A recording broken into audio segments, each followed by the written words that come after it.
Hello everyone. I hope you've had tea, coffee and recouped your energies. Requesting everyone to kindly settle down as we are about to begin. Thank you.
Once again, hello and a very good evening, everyone.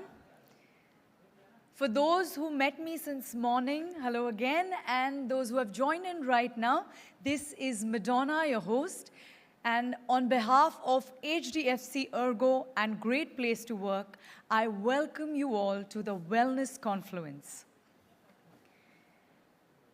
Well, India has assumed the G20 presidency last year from Indonesia, and recently, the G20 Leaders Summit happened for the first time in our country in 2023. As we now move forward towards our 100th anniversary as a democracy, it is heartening to see the government place health and well-being as priority points on the agenda going forward, becoming a transformed society with a GDP of $20 billion in 2047. And there's no better way than to talk about it, and the person to do that can be no one else but our next speaker, because he's recognized for his significant contributions to improving Indian public health landscape, a 1983 batch IAS officer of the Bihar cadre, while being the secretary in charge of the Ministry of Health and Family Welfare. He also held the additional charge of the Ministry of Ayush for some time. Ladies and gentlemen, please join me in welcoming on stage Shri C.K. Mishra.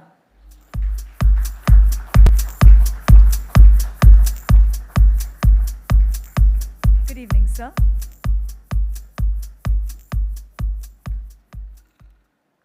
Thank you. A very good evening to all of you.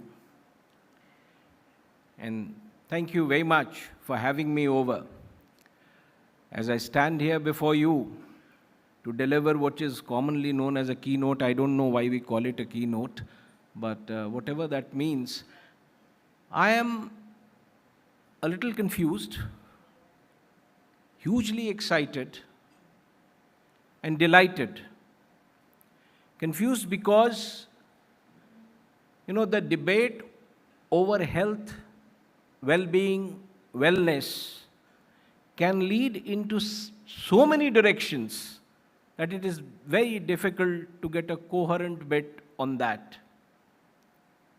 Excited because somebody somewhere has started talking about it, and good to see an insurance company being a part of it. And delighted to see corporates starting to talk about it. Beyond their figures of gains and losses, they have started discussing human gains and human losses. And that is a very critical thing. As I go along, of course, so many years in government and so many years in a sector colors your mind to such an extent that you tend to combine everything. So I do that with health. You will get a sprinkling of it, but we'll try and see what exactly we mean by health and wellness and what is it that we are expecting. We are talking about 2047. Are things going to change by then? And if they are going to change, what is it that we will do to make them change? So thank you very much for having me here. And, it's a very strange moment when we have all assembled after COVID. One message that COVID gave to all of us is uncertainty of life. And that message was delivered in the field of morbidity and mortality, which was frightening. Today is the day when lockdown started in 2020. The whole concept of life beyond an earning and life beyond a profession got very strengthened during COVID because it demolished all kinds of things. We had confidence in health structures across the world and thought that people in the best of the countries were very well off and feeling well because they had a very robust health structures. Ladies and gentlemen, the best of health structures in the world crumbled before that virus. So what was the takeaway? The takeaway was, till we are there, how do we make it good? How is it that human wellness can get entrenched into policy making, into public funding, into private financing, and into a world where people understand the meaning of that? When government launched 2016, I think, the Health and Wellness Center, questions were being asked why we are adding wellness to that. Because they were health centers. But the fact remains that the issues that were being tackled there went beyond health. So that is the kind of structure that we must really be looking at. What is wellness after all? It's a package. Yes, a primary element and a leg that it stands on is good health. That is how you survive. If you don't have that, there's nothing else happening around you. So good health is a primary element surrounded by a happy feeling, your things around the wellness around the environment, your economic wellness, your social well-being. Everything gets dovetailed into that. It is very difficult to put down a definition. And I'm told you had an ideation session before this. I hope that comes up with some kind of a definition, even if a loose one, so that at least we can measure something in future. But ladies and gentlemen, even if we don't measure, doesn't matter as long as we hit the target of wellness with people. So this package is very, very critical. What kind of a society are we trying to build from the health side, for example?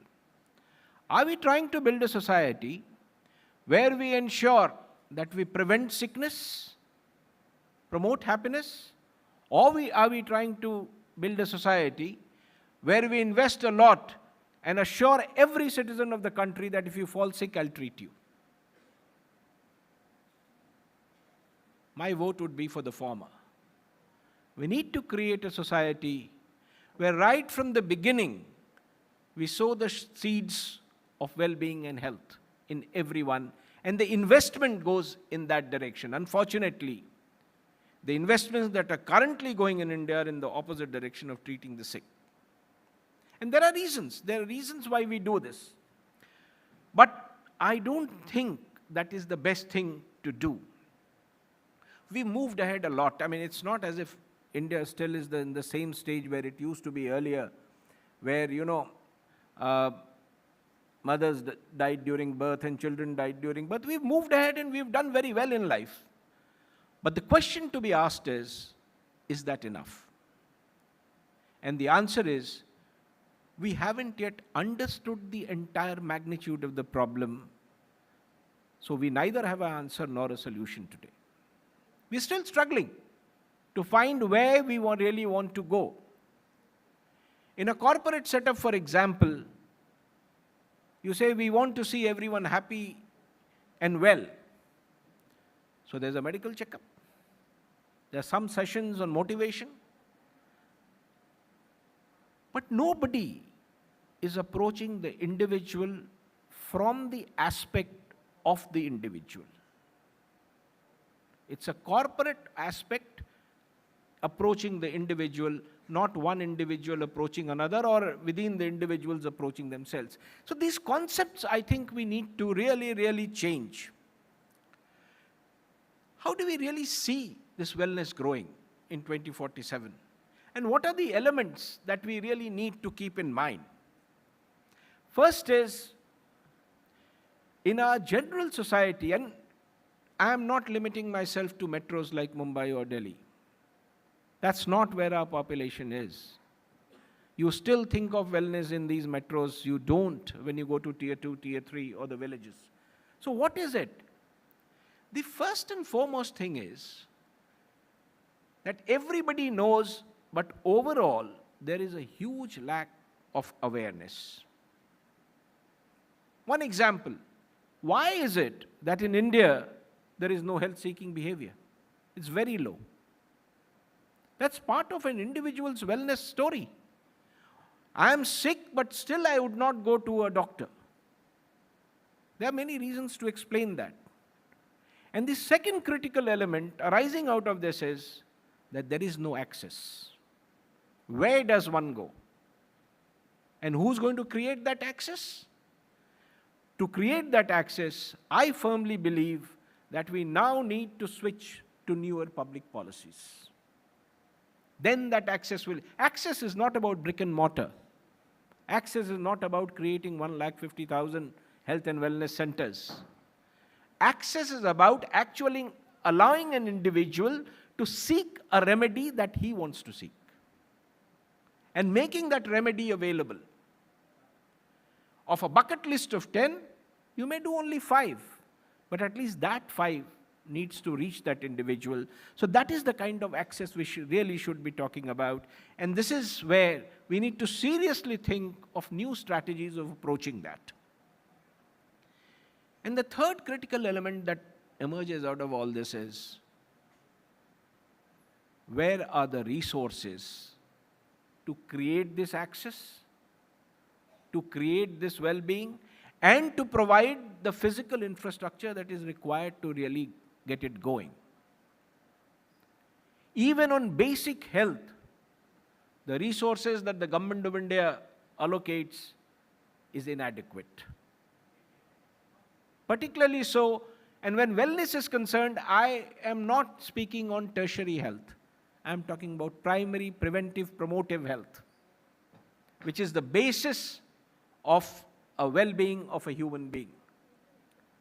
The resources are so low that nobody, can deny that it could be much more. I quite remember when we launched the health policy in 2017, and I announced to the press that we will get an investment of 2.5% of the GDP from the public sector. They told me it will never happen. I was very optimistic and I told them it will happen. I now feel like joining them. We have to change our thought process. It's not so simple. You want all the results, but you don't want to invest in it. How do you get that result? So, that is something that and why just government? Where is the investment in health or wellness coming from the private sector? Limited to geographies, limited to certain influential class. The majority of the people don't get to see that. And that is why, once again, I'll come back to my point that we need an expanded, coherent public policy. Expanded in the sense that it is health plus. And there are many, India has been saddled with many kind of disease profiles, and people have been suffering for a long time For years, we struggled with maternal mortality, infant mortality. God's been great, a lot of effort. We've now come out of that. But we're still saddled with the dual burden of communicable diseases, non-communicable diseases. And diseases, mind you, is not just about the sickness that it inflicts in your body. The lack of wellness it creates in the family, the lack of wellness it creates in the society is huge.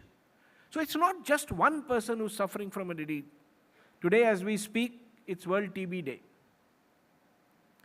And we've not been able to, really get our act together on that. Now, let me give you one example of TB. What is TB doing? To me, if I am suffering from TB, it's a disease. To the family, it's social unwell-being, economic unwell-being, and mental unwell-being.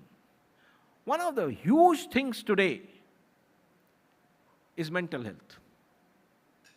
And if there is one index of well-being which we should establish, it is mentally how well I am.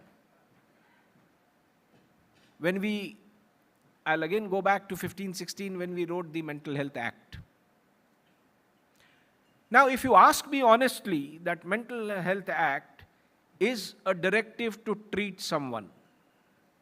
It is not a charter on making sure that nobody reaches there. So there's a lot of improvement to be done around in the social system to ensure that you don't make a person mentally sick and then claim that I have the facilities to treat him. That's not the correct way to go ahead. We need to reverse this thinking. And let me tell you another thing. For a public policy, for a government, it may not be the easiest and the best of things, because with limited resources and so many claimants to that resource, any political dispensation looks at what is going to get them the dividends in the field. So it is for people like you, people like us, who need to stand up for this theory that we need to live in a society where mental illness is reduced rather than cured. Of course, if somebody is afflicted by that, cure must be there. So what does it take to create this wellness? What should we be really working on? First, let us look at one simple thing, that is the population. Now, is the pressure of the population a good thing for the well-being of the people or a bad thing for the well-being of the people? This is something that we need to decide. I mean, the happier the people, the better off in health terms that the people are, the productivity will, reproductive capacity will go down. So these nuances need to be understood. And as long as we can manage this, one issue, why is it that the TFR, that is the total fertility rate, is very high in some of the rural areas and some of the major states which have all the wrong things all the time? One of the reasons is that the second or the third or the fourth child comes in because the mother is unsure about the survival of the first and the second. So if you want to create that sense of satisfaction and well-being in the mother, through your policy you need to ensure that the first child who is born will live, will survive and will thrive. If you can ensure this, you don't need to run a population policy or a population program. If you can ensure that a child will happily go to class 12th, particularly a girl child, you will ensure that the family lives happily and the population is under control. So there are many connecting issues which we really need to look at very carefully. Second, we need to make sure that through our actions, we are able to save every life which can be saved. That creates a sense of happiness in the society, which leads to many positive things. I'll give you one health example since I'm from that sector. Immunization. It just ensures that the child is going to be safe and happy forever. So why don't we promote that? Why don't we ensure, when Mission Indradhanush was launched, this was the idea, that let there be no worry in the minds of the parents in a rural setup that their child will have a problem with relating to a TB issue or relating to malaria or any other issue for that matter, or a polio or whatever. So we need to create this concept. And when we talk about many things, we say, what is the taxonomy? I think it's time that we had a taxonomy for wellness as well. What is it that we want to do with it? Then, simple thing, nutrition, for example. You and I would not value that so much because you and I are not malnourished. But if you want the majority of the population to be well, you need to make sure that they stay away from diseases. Disease-free life, according to me, is the first sign of wellness. So these are elements which we need to put together before the society to really, really make them. And when you are in the health sector, you are talking about universal coverage. And the mantras are the same. Whether you are sitting in a corporate office trying to take care of your employees or you're taking care of the people in the rural areas. To every good thing, there has to be accessibility, affordability, quality, and equity. If we can follow these 4 principles, we will get to everyone. The only difference being that when we are talking about wellness and we want to put these 4 pillars to those principles, we need to know what we are aiming at. Because each one has a different result. So we need to understand that. And resource is extremely critical. The corporate world spends on health in CSR. If you ask me, and pardon me for saying so, you're ticking boxes. You have to do 2%, so I will tick this box. 1 ambulance sent to 1 village, my job is over. What is the contribution to overall health and wellness and well-being? Why can't we, rather than misusing fragmented resources, pool resources to create something which will actually create a bridge of happiness for people or wellness for people or even health and science for people? So I strongly feel that the way we operate our CSR is not the way we should be doing. And it's not just the corporate world to be faulted. If you look at the instructions that government has issued in terms of percentages of what can be spent, what cannot be spent, each one should feel free to garner resources the way he wants to and send it in directions that he wants to. But the end result should be that you should have satisfied someone. That is one wellness center that you have created. What do you do? I mean, India has been very famous. I mean, initially people thought that we were very backward as far as medical science and other things was concerned. Today, we are doing extremely well. One of the biggest earnings of the private health sector is medical tourism. But another thing is happening very quietly, and that is we are becoming the hub of wellness centers in the world. And people are seeking wellness in India, which is more physical than anything else, without we realizing that we need to get that. I am surprised that most of these wellness centers that have been set up mostly in southern part of the country in the west cater very little to Indians. Why are we doing that? Why can't we, again I come back to my original point, why is that access not provided to an average Indian to be there? So that accessibility and affordability to that quality wellness center which is happening somewhere in India should become a right of everyone. Justiciable right in the sense of a law, but actually physically a right for everyone to be able to be there. What is the biggest problem that is troubling the Indian economy as far as health is concerned and insurance is at such a low level? Is out-of-pocket expense. One health adverse incident in a family puts that family back in the trap of poverty for the next 10 years.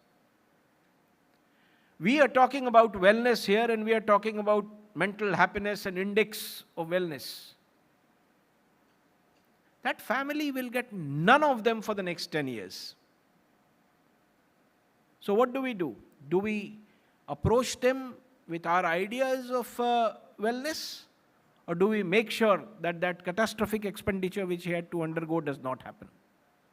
So let us control that catastrophic expenditure which is leading to these things.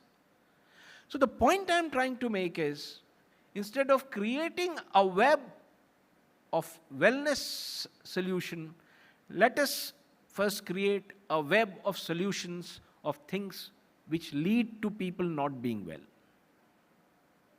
That platform then will give you ideas on what kind of a wellness we want and how we want to define it and what is it that we want to do. Happiness at workplace, for example. Now, can it come if I am under stress, if I have a health problem, if I have a family issue, or anybody in the family is sick? It will not come. Therefore, these fundamental issues which are causing this reaction need to be tackled.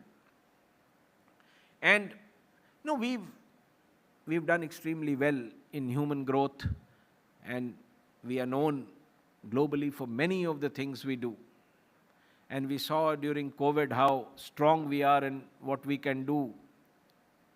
But we also saw during COVID what is the mental pressure that one goes through in these times. What were the health issues that arose in those times? So that pressure point needs to be identified very well. And this whole story about health versus sickness is a story of investment. If you put your money at the right place, you will get the right result.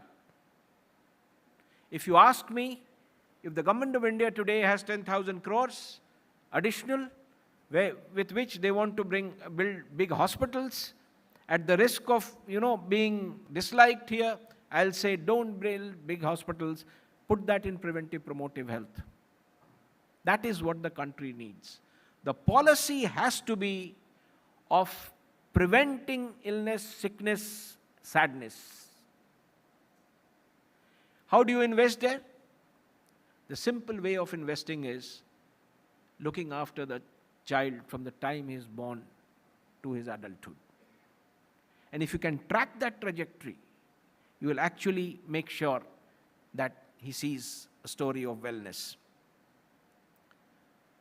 You are all here to discuss wellness. Two things one would expect from a knowledgeable gathering like this. If we can come up with a definition of wellness, or at least elements that impact wellness, if we can put them down, and second, if we can prioritize them, then we can stand and say, okay, here are 6 things, now let's see where the investment goes. Investment is not just about financial resources. Investment is also a huge social resource where people have to get together. So that organization is also very critical. So, how do you do it? Is it the beneficiary who is going to decide what he wants? I don't think in India at least we are in a position where the beneficiary will create a demand. So the pressure from demand side is unlikely to come. So what is the next big solution? The next best solution is let the supply side take over. Let us creatively start thinking what we need to do. And at the core of all these needs to lie innovation. It's not that many of these things have not been tried. It's not that startups are not trying to reach out on wellness issues. It's not that health issues are not being addressed. Many of them have not worked so well. So we need to put these bright minds here together to think what is that innovation which will change the way we approach people, which will change the way we implement, or even think for that matter. So the solution has to start in our minds, and we'll have to create a vehicle which can transport it to other minds. So that distance needs to be covered well. And I personally feel that one of the best ways of doing it is partnerships. No single organization can do these things on its own. Nobody has monopoly over knowledge of these things, and nobody should claim ownership. Whether it is the government, the private sector, the corporate sector, academics, whoever they are, there has to be a partnership. But in India, and I am talking with experience of my health ministry as well as my environment and climate change ministry, partnership is spoken everywhere, happens nowhere. And the reason is that everybody wants to become a partner. Nobody is providing that platform for partnership. So I strongly feel that one of the biggest responsibility of government today is to provide that platform, where various diverse elements can come together and work on this. And today, one of the ways of doing is that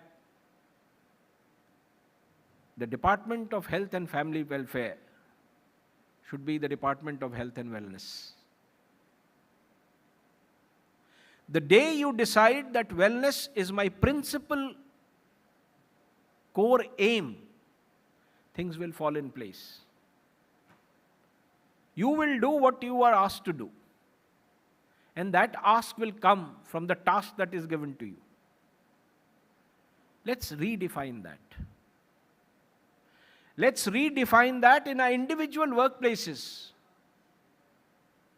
Everybody, I keep talking to people who are friends of mine in the corporate sector, and they say, these days, things like mental ability, mental stability, wellness, etc., are big talk.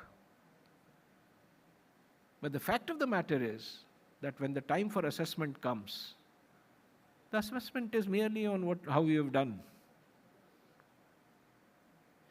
Then you come down to freezing numbers. So if ultimately I am going to being assessed on numbers, no matter what it takes on me to be unwell, I'll reach there.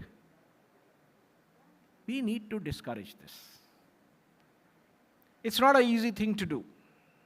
But if you want to reach there, if there is a desire in this audience to do that, I think that is one thing that we'll have to seriously think of changing our evaluation criteria. And the second thing we'll need to change is how we judge people. We are so judgmental about everything. When disability, for example, it's a preconceived notion in our mind that this means lesser level of performance. What kind of a thought process do we have?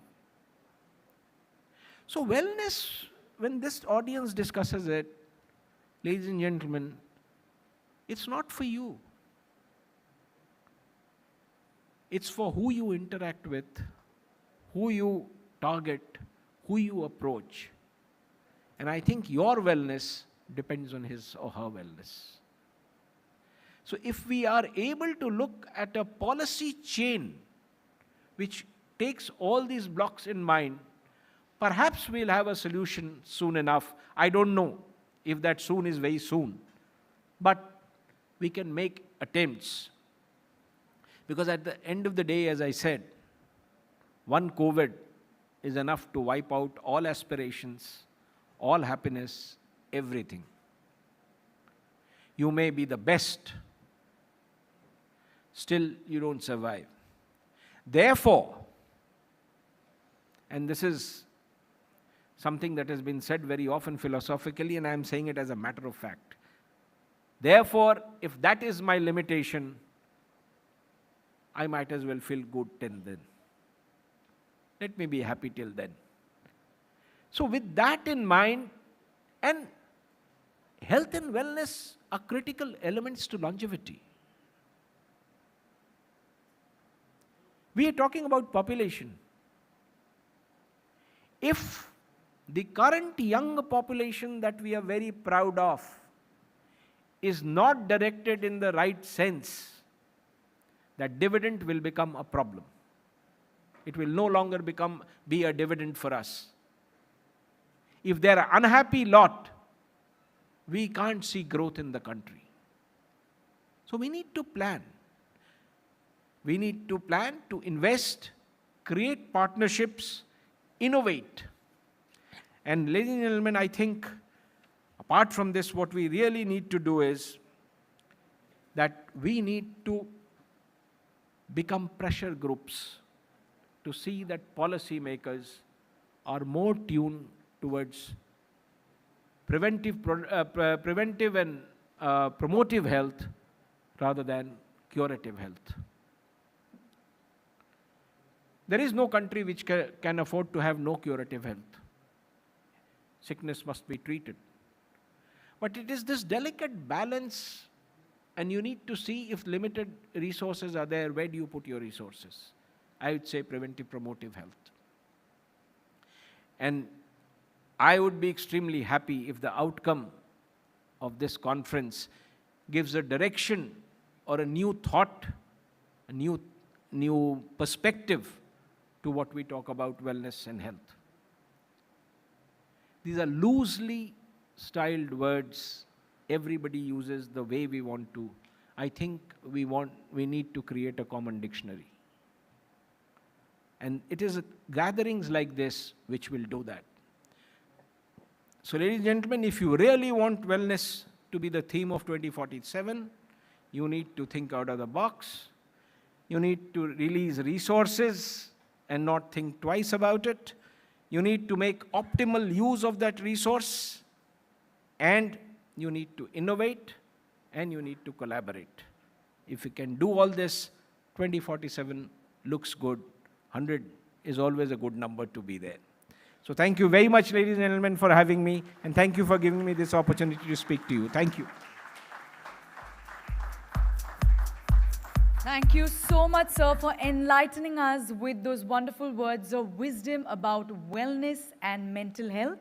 Thank you also so much for taking time out of your busy schedule and gracing this occasion with your presence. May I now invite Mr. Ritesh Kumar, MD and CEO, HDFC ERGO, to kindly come on stage and do the honors of felicitating Shri C.K. Mishra. Sir, can we have you back on stage, please? And can we have a huge round of applause for him, everyone?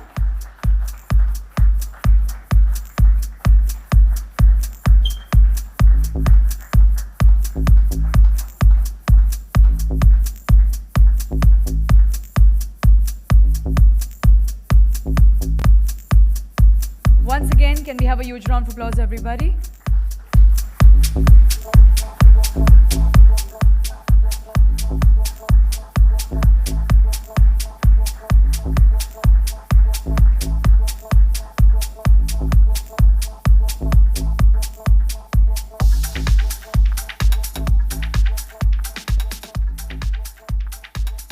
Requesting to kindly take your seat, gentlemen. Well, moving ahead, since morning we've had many sessions on wellness, mental health, some really, really exemplary ones. So, and we had a tree that we had placed things on, and now it's missing. So now I would like you all to tell me, what did you place on that tree? We had asked you, what do you wish I'm sorry. What do you think you wish that would drive wellness in our country? If anybody could share that with me. Anyone? Yes, sir. Well, what I put for my colleagues and for me in corporates is judge less, help more. Amazing. I really love that one. Can we have a huge round of applause for Mr. Prasanjit, everybody? A huge round of applause, I said. Come on, here it's all about wellness and positivity. I think it should flow throughout. Okay, I'm going to be careful now. Anybody else?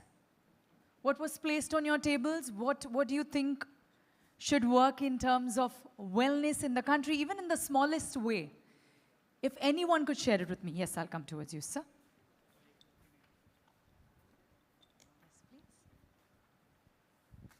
It's basically a tagline also for us. It's chalte raho. Chalte raho. Life mein jo kuch bhi ho jaye, chalte raho. And that advice comes from? Rajesh Munja. Give it up for Rajesh Munja, everyone. Okay. Anyone else? I think we're getting some really wonderful inputs. Anyone else would like to share? People at the back. I mean, I'm not going to let you go like that. I'd like to hear from you as well. Anyone here? Ladies? Anything that you'd like to share? No, I'm not putting you in the spot, but I'd like to hear from you. What about people here? Anyone? Any mantra that you think could help in terms of wellness? Even the most simplest one. Keep smiling. Yes, and that is my motto as well, sir. So, may I know your name? Indrajit Pathak. Give it up for Indrajit Pathak. Yes, sir. So, getting up at 5 a.m. and giving 1 or 2 hours to self. Okay, that's a bit tough, but may I know your name, sir? May I know your name? Mohit Kumar. Give it up for Mohit Kumar. 5 a.m. I mean, wow. That's a little bit tough, but I'm sure if you can follow that, you're going to be as fit as him. Okay, one last one. I'm going to take a last one. Yes, please. So this one is the stolen one. I stole it from Anuj. Having a city index wellness, and because Mr. Mishra is also here, I wanted to just put it again. I think the way Swachhata Abhiyan has worked, if we have such index, I think it will work for the country. So, thank you. Amazing. And is your name? Give it up for Sapan, everybody. और जब मैं कहती हूँ, when I say तालियां हो जाए, when I say a huge round of applause, I really mean it. I want positivity to be churning every second. Okay, we have one more person. Yes, please. Hi, good evening, everybody. My name is Amit. I think not a mantra, but what I would request everybody in this room to think about is how, from a mind, body, and wallet perspective, wellness is a critical aspect that the corporate India needs to think about, not just for colleagues, but even their families and everybody around. So from my side, it would be working on your mind, working on your body, working on the wallet, because financial wellness is also very important. I agree to that one. I'm sure everyone else is smiling, so they agree as well. Amit, right? Yes. Give it up for Amit, everybody. Well, one thing, I'm going to move ahead, but one thing that I would like to add is, in this day and age of digitization, social media has brought in too much of stress on us. So I think taking time off social media could actually add to your mental health. So yes, with that I move on. It's now time to prioritize on the power of collective action, and for which we will now have a panel discussion. To lead and moderate the discussion, I would now like to invite a special individual who will set the conversation, a versatile and transformative news personality with over 2 decades of experience. Please put your hands together for Navika Kumar, who is a name to reckon with in news broadcasting in India. Navika leads the editorial mandate of Times Now Navbharat. Can we have a huge round of applause for Navika? Good evening, Navika. Over to you. Thank you very much. And yes, conversations is what I'm all about. That's what I do for a living. But this is really a pleasure to be here when we are discussing health. And on top of that, talking about well-being. Well-being, extremely important. I don't know how many of us give enough emphasis to that state of life, well-being. Normally, most of us just lead a very programmed life. We wake up in the morning and then our calls, our messages, our timing for office, whatever work we have to do, a little bit of family conversations thrown in, and then we're gone for almost 12 hours. And by the time we come back, we're all pooped, no conversations. And where is the time to talk about health? And leave alone well-being. But I've got breaking news. And that's something that I make a living out of, breaking news. And the breaking news is your deliberations all day today have led to the Ideas Lab coming up with some suggestions. And we hope to pick up some of these suggestions so as to move forward and create a being of ourselves where we pay attention, not just to our work, not just to the routine that we follow of phone calls, conversations, messages, social media, as she said. And if any of you have a social media profile like mine, oh my God, you would be really stressed. There is so much of hate on that timeline that you'd definitely end up with high blood pressure, I don't know what else, stress for sure, maybe depression as well. So it's important for some people to do a digi-detox if you have the luxury. Sometimes people like us don't have the luxury. But well-being in whatever you do is possible to do. Whether it is a very, very stressful job like mine, or I have in the audience a politician, Shweta Shalini of the BJP, official spokesperson in Maharashtra. She has a stressful life. And I just want to know how many of you in this room have a stressful work life? Raise your hands. Raise your hands. Are these all from HDFC ERGO people? No stress at all. No stress at all. Boss, गाना गाओ, घर जाओ. Well-being बहुत अच्छा है. Do you need an index? Do you? Take it easy. Okay, and you can get to the top with that? You can? Well, I don't know. If I was to give that tagline, I would be dead as a news channel, dead as a bat, if I had take it easy as my tagline. So our tagline is action begins here. And we are in action all day and mostly through the night as well. But what I'm happy to report, and if I can just take a couple of minutes to tell you what the Ideation Lab has thrown up. you know, it has thrown up, and I'll just take the seat if it's allowed. Can I? Okay. So they're talking about peace, happiness, peace of mind.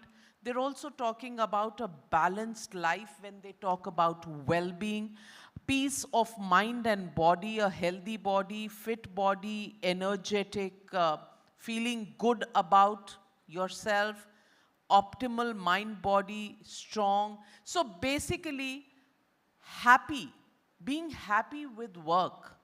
You know, these are, I think, spectacular ideas that have come out of that lab.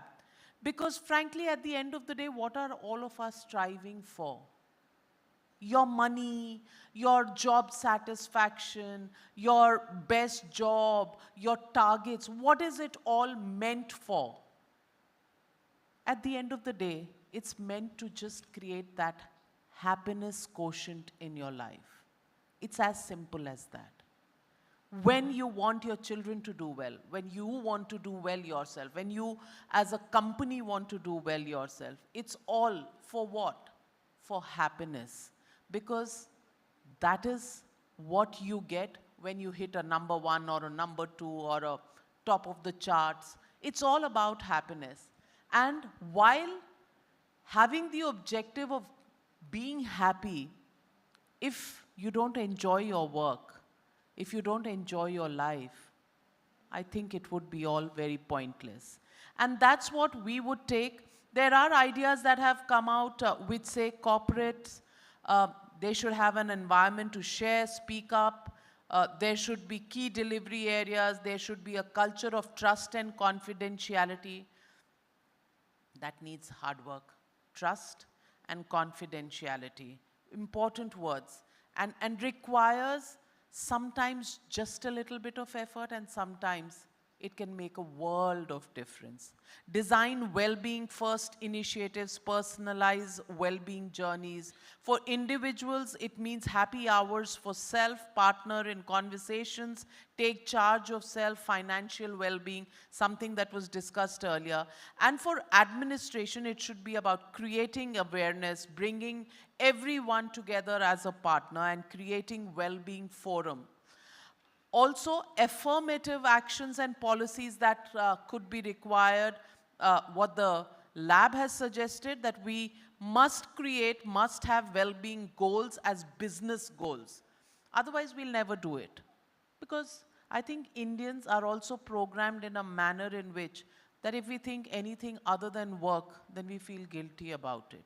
So it has to be a business goal, and well-being is part of every employee and his growth in the organization. I think it's a great idea if well-being can be part of a business goal.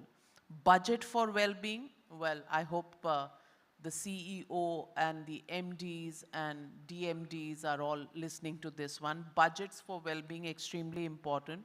Have a basket of options in the corporate cost to the company, including well-being. There should be a chief spiritual or wellness officer as well. Great job, I would say. Bring mental health to the mainstream through mental health matrix. Extremely important. Many of us in India are in a denial mode about mental health issues. And each one of us, you know, we don't have to feel shy about it.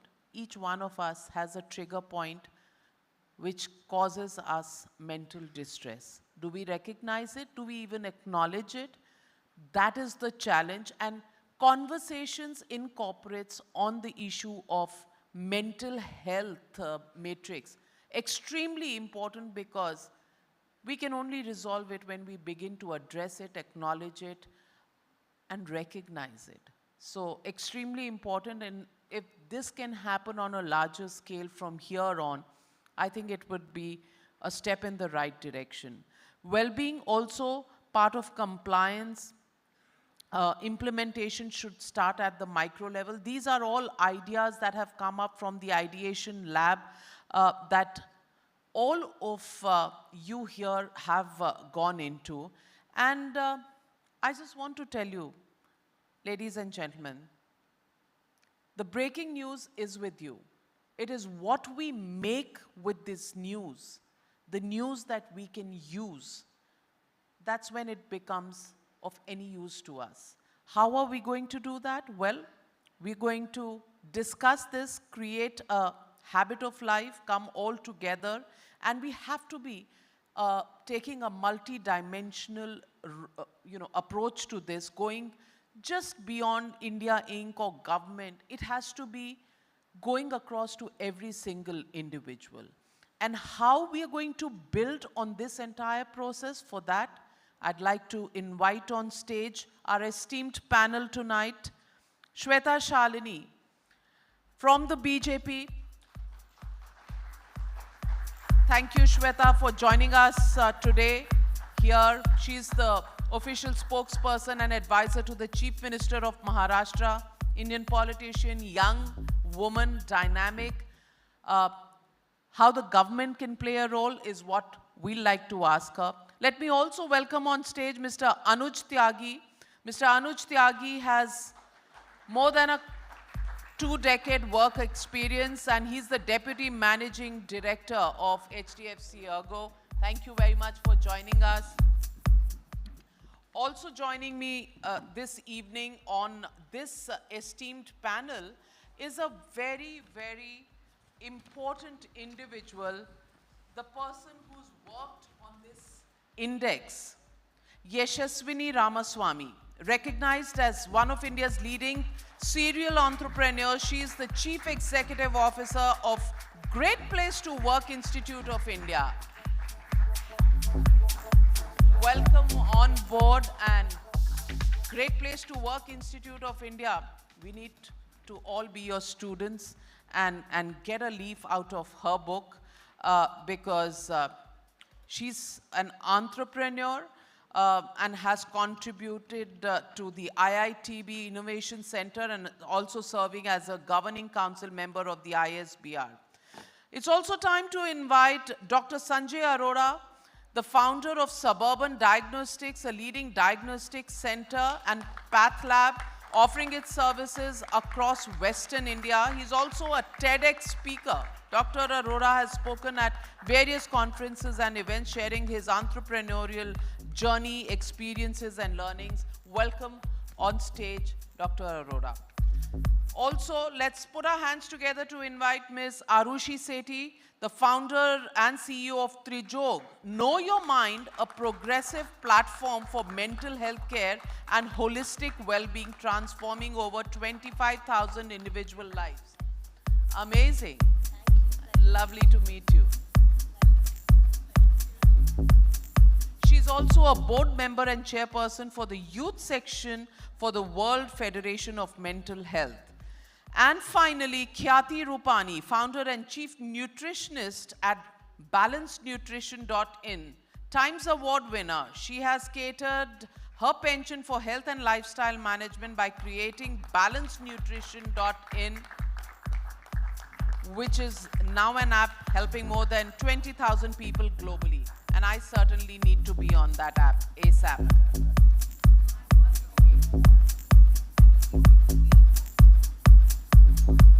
It takes talent not to be affected by, the nutrition advice. That also takes some talent. Thank you very much, and let's all take our seats and let's begin this conversation. Considering this is about health and well-being, it's very important that Mr. Anuj Tyagi, you lead this entire organization. How do you see the health and wellness space shaping up in the next decade? Because the penetration extremely low, health, well-being, not many people are talking about health. Yes, in emergencies, and we've been through a pandemic. I think we're still going through some sort of a wave every now and then. But health and well-being, the way we are combining it, how much do you think that's going to be part of our lives, of our conversations, and of our business in the next decade? Sure. Thank you, Navika. I must confess, you look less intimidating personally as compared to the screen. So thank you very much for giving us the comfort. Health and wellness in next 10 years. Let me so it's two parts. Let me, do a crystal ball gazing, and I'll also be slightly optimistic and philosophical in the second part. It obviously is going to be at the center stage because the way our lifestyles are evolving, lifestyle diseases are increasing.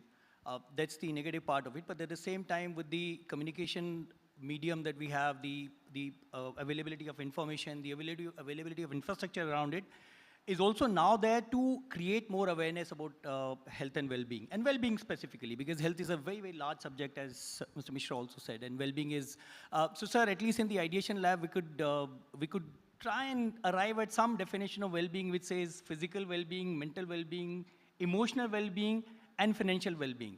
If we can connect these 4 dots together, maybe we'll have a larger definition of well-being. So that's the attempt we made. Let's see where it goes. So coming back to the point, this is going to be Navika at the center stage, right? The good part is that now there is an infrastructure. For us as a country, I think the way we've handled COVID, we've shown it to the world that we have the capability, we have the political and the leadership zeal to take a mammoth, a monster like COVID head on. So we have the capability. The issue is whether people are speaking about it, whether there is awareness about it. And it's a pity that you were not here in the morning, but if you were a part of the proceedings since morning, the way the corporates have collaborated, the way the corporates have come under one platform and trying to address the issue of wellness, trying to bring in the issue of wellness at the center of their decision making. In my opinion, in 10 years after 10 years down the line, every corporate will be talking about bringing wellness as a part of the key performance indicator of the leadership. I personally, some of us have a vision. I have a vision, and I could see it there on the wall that 10 years down the line, we'll have Indian cities competing for the healthiest city or the most, high on wellness index city in the country. So we will clearly have, in 10 years' time, we will clearly have an atmosphere where more and more people will be talking about it. We'll have corporates coming forward, making it as a part of the key decision making. We'll have governments creating policies. I was saying in the morning, why should there not be a situation where any company wants to get floated or company wants to get listed, the regulators will ask, show us your wellness score. It becomes a center point of where the organizations stand. So collectively, this pool of people, and I must tell you that we started the initiative last year, and in 1 year's time, we've got 9 lakh voices contributing to the wellness study. Now this 9 lakh, hopefully next year will become 20, 25. I don't know, Yashashwini, what's your take on this? So this is a movement which has started, and such small movements, I'm sure, will be happening in various other parts of the country. So this is going to be a huge, huge movement, and this is going to be at the center stage, Navika, in my opinion, in 10 years' time. Well said, Mr. Tyagi. I'm only intimidating for politicians, Thank not you for very much. regular people. So just to comment on that. And Shweta, considering we're talking about health, I'm unlikely to be intimidating to you either. It's not a regular political discussion. But Shweta, my question to you is, how do governments make policies? Because well-being is almost seen as something of a luxury. ये अमीर आदमियों की बातें हैं, ये अमीर घरानों के चोंचले हैं.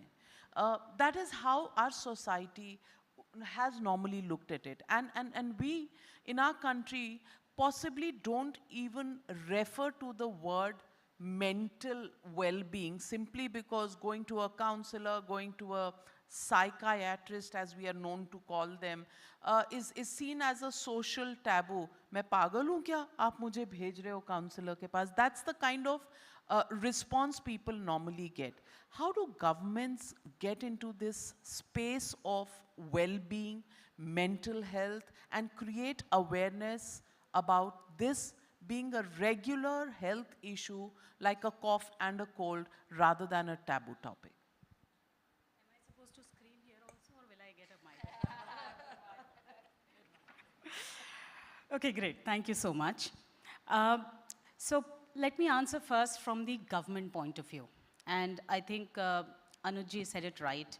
See, when you're looking at it from a government point of view, how does government make regulations, Navika? the government makes regulations based on statistics that are thrown to us. Now let me give you a simple statistic. 38% of the country's children are stunted. And there is an equally important statistic which says 42% of the children are obese. Now, 38% which are stunted are equally distributed between the rich and the poor. So you can't say it is a problem of the poor, you can't say it's a problem of the rich. And that is the reason why when government look at these statistics, they make programs like the Poshan Mission or the National Nutrition Mission to ensure that all stratas are covered, all segments are covered. So most of the regulatory policies that you actually see cover all these stratas of the society. Now, if you actually go further into these statistics, you will realize that wellness is very individual to each person. And that's exactly what Anuj just said. Because it's not only about physical well-being, it is also about your spiritual well-being. It is also about your mental well-being. It is also about how in a community are you safe, secure, and that's exactly what the government is today aiming at. Right from the Swachh Bharat mission to every singular objective the government is to ensure that you get security as far as financial security is concerned. So when you talk about Jan Dhan Yojana, direct transfers, it ensures that the stress of somebody taking away your money, your hard-earned money is not there. And hence, the government in its own way is actually tackling this issue. But having said that, I understand that this is not a political forum, and hence I would want to add that the key to this problem is actual convergence. And until we have convergence from all the stakeholders, be it the corporates, be it the communities, be it the individuals, why should we only talk about corporate social responsibility? Why does it not fit into individual social responsibility? Because for me personally, if you ask me and you just said it, that you have a stressful life, I have a stressful life. But for me, my basic lesson that my father taught me was, karmanyevadhikaraste ma phaleshu kadachana. And that is what has kept me on the line, because I know that what's in my hand is my karma and not the phal. And that's why happiness is not something which I can define for almost everybody in this room. It's very individualistic to each other. And that's the reason why I think convergence and collaboration is the key. Until we all come together with our individual definitions and go back to our roots.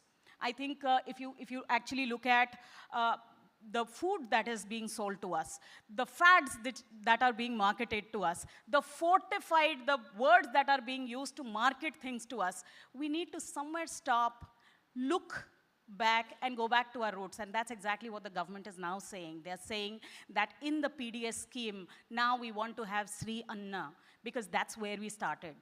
That's where we belong. And that should be the focus. For 70 long years, Navika, I want to tell you this, again, not being political, 70 long years, the PDS system only had wheat and rice and no dal, no protein. Why? Because protein would ensure that the large community would grow at a certain stage. And protein is more fulfilling. So if you actually look at it, PDS only gave rice and wheat. Why was that? These regulations were changed. And this is what is fundamentally required, and I think that is being done. What we require further is more stakeholders to come together, and that's when the real change is going to happen. Well said, Shweta, Shalini, and I can understand your desire to get into a political discussion today. Well, news-wise, it has been a spectacular political news day, and Shweta is showing her desire to get into anything political, even in the issue of mental health well-being and issues of health and well-being. The temptation is there for all of us, but staying the course of this discussion, I want to ask you, Yashaswini, how can organizations actually build a network? Because as Shweta also pointed out, it cannot be somebody else's job. You know, the CEO is going to do it, or there is going to be a chief wellness officer, or you know, there will be one day in a quarter when we will sit, have a roundtable discussion, and then, you know, we'll forget about it and then move on with life as usual.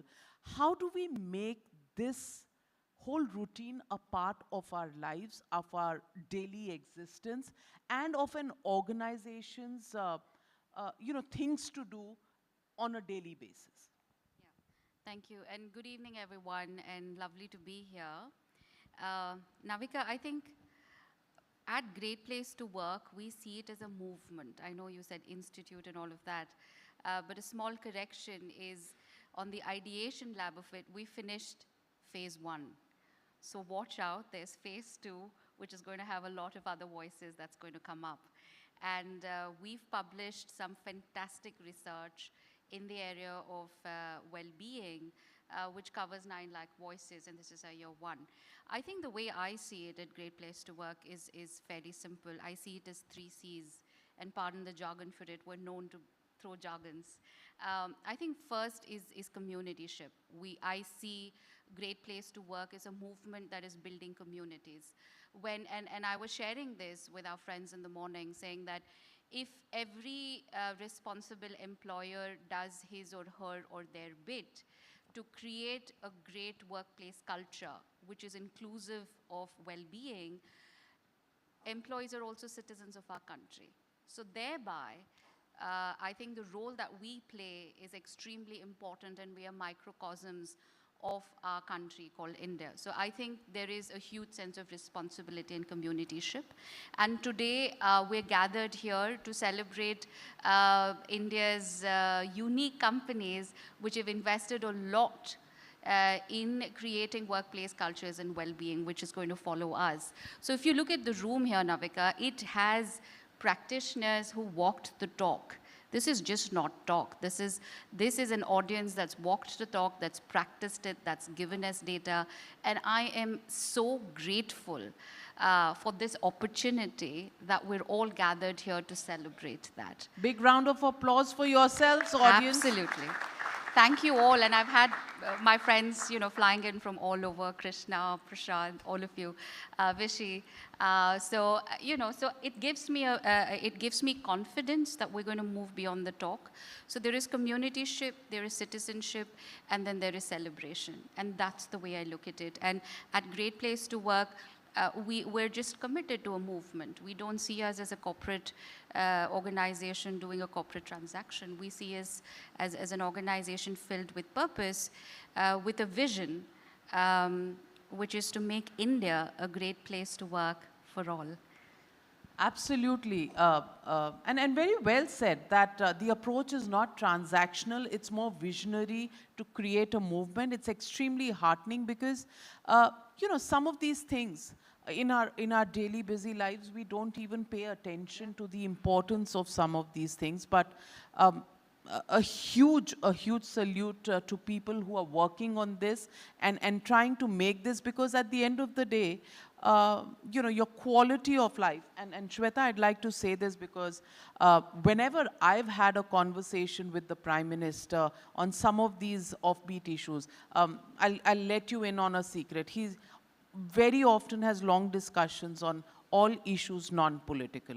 On political issues, he normally clams up, and those are left for formal interviews whenever you can convince him. But the fact that the government, the Prime Minister himself has made this an important part of their policy framework, which is not just about ease of doing business, but ease of living.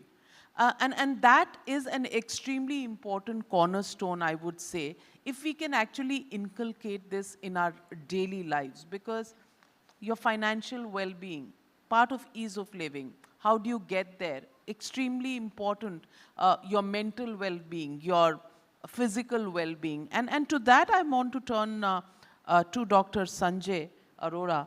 And Dr. Sanjay Arora, I want to ask you, even today, in our country, a lot of awareness has increased, but health checkups that can be done by companies on a regular basis, a large part of our population still doesn't quite appreciate the importance of doing those regular checkups, especially in recent times. We all see on our social media, in newspapers, in magazines, and on television, you know, somebody who's 35 had a heart attack in a gym, fallen down. How much a part of our lives is it, and how can companies make it possibly mandatory for these checkups, preventive checkups as they are called, and how do we create the awareness that these are important, not just to people in cities, but people in small towns, villages, kasbahs? How do we do that? So I think we've had some very macro views being discussed. What I'll do is I'll try and share my perspective of what we do, what I've done in my organization. So let me start by saying that it happens to be my birthday today. Oh, happy birthday. Thank you. I think. So I think one of the objectives is that I have is finding ways to give back to society. So when Preeti invited me here, I said, I think there's no better way to give back to society than to share your experience on your birthday. So that is one aspect of sharing your experience with the audience who can take benefit from whatever you have done. I think walking the talk is very important for me, and I've always advocated that how do you want to celebrate your birthday? One way is, of course, you invite friends and you have a party. Now let me ask people here overall, as an organization, do you celebrate birthdays of your employees? And how many of you cut a cake for your employee? Maybe a little show of hands.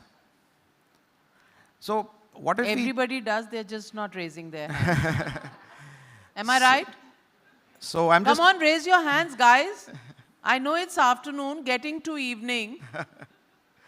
So let me just change the narrative here.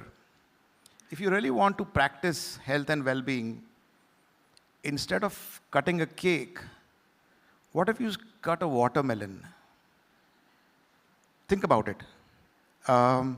Accessible, easily available, does not need to be ordered. You get a watermelon to your office, to your kasbah, to your village, wherever it is, and you celebrate the birthday. Instead of distributing a piece of cake, you cut a watermelon and you distribute pieces of watermelon. So one is, it takes care of your access problem. It takes care of your, rich food that you don't want to give people. It gives you a healthy option, and it's something, it's different. Maybe Times can also cover it, that how many people are celebrating birthdays by cutting a watermelon or distributing a fruit. Think about it, and maybe you want to change that. So I think these are simple things. The next is, we encourage everybody in our team to get a health checkup on their birthday. I think the best gift we can give ourselves is the gift of good health. And I think if we walk the talk as healthcare practitioners, as medical professionals, so I did my health checkup yesterday. I didn't do it today because I was to be here. So I did my health checkup yesterday, and I do it every year on my birthday. And I do use social media to talk about it. I do use that platform to share that with people that, I'm not just advocating doing a health checkup. I'm also doing it myself. And I show a trend that how is my health tracking from year to year. I think we all have employees, and what I've tried to do is I never have lunch alone. And I always have lunch with somebody new from my team. And I try and do it. I hope it's more than a watermelon. I'm sorry? I hope your lunch is more than a watermelon. It is. So very often, and our lab starts at 7:30 in the morning. So a lot of our team members have to reach there before 7:30 in the morning. And when you start talking to some of them, you realize that they wake up at 4:35, and then they have to cook food, and then they have to travel, and then they have to reach that place of work. Now, how many people get a chance to actually cook a healthy meal at that time of the day? Many people probably cook the meal the previous night, maybe reheat whatever is left over. So what is the nutrition that is being, and nutrition is a big part of our health and well-being. So how can we as corporates look at this, that people who are coming in the first shift early morning, people in your profession who work 24 hours, what are we doing to provide them some sort of a balance in nutrition that can help them, because many people may not get a chance to cook a healthy meal or a nutritious meal. We all want people to be at their desks. But have we looked at the opportunity of incorporating ergonomics? Now, I know of people who specialize in this, that posture is the biggest problem for lower backache. Now, how are we making sure that everybody sits in the right posture? Maybe even, having those desks where you can stand and work. Have we invested in the opportunity of giving a 30-minute walk to everybody in your team? You might say that, no, I want people to be at their desk, but can we not incorporate just 30 minutes of encouraging people to take a walk during the day? Do we ever ask our team members how many hours they sleep? 6 to 7 hours. 7 hours of sleep is a great way to recharge your body, is to make sure that your immune system actually, gets the opportunity to get recharged. How many of us really sleep soundly for 7 hours? How many of us make sure that our team members sleep well? Are we doing something about it to ensure that, our team members sleep well? Our environment plays another big role in our health and wellness. What do we make sure that, are we giving our team who's sitting in the office throughout the day adequate exposure to vitamin D? That can only be, either you give them supplements or you give them a chance to walk in the sun. Are we thinking about these things or not? Are we moving around the office and making sure we appreciate one person every day publicly? Yeah, you can do that between, stabbing them in the back. Can you? So I think it's very easy to just go around, appreciate people publicly, pat them on the back. It's a great feel-good factor. And many corporates work 5 days a week, right?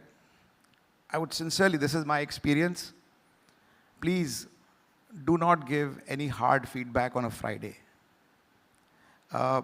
You don't know what goes through that person's mental state with him and his or her and their family over the weekend. Give them a chance to come back on Monday, have a chat with them, even if it's hard feedback. You have the week to, you have the next 5 days to work with them. But if you give feedback which is very bad and you don't know what to do over it, and you don't know what that person is going to go through, and we have a mental expert, she'll be able to probably speak more about it. So I think food, movement, sleep, environment, and mindset. I think if we look at these 5 pillars, I think there are simple ways in which we can actually bring health and well-being to our team members. And that's my approach. Well said, Doctor. A big round of applause. And that's why on health, you should always let the doctor speak, because he makes a lot of sense. We people were just beating around the bush, but you hit the nail on the head. And you spoke about 2 very important things, health, mental health, and he spoke about nutrition. So let me get to nutrition first, because important part of our daily lives.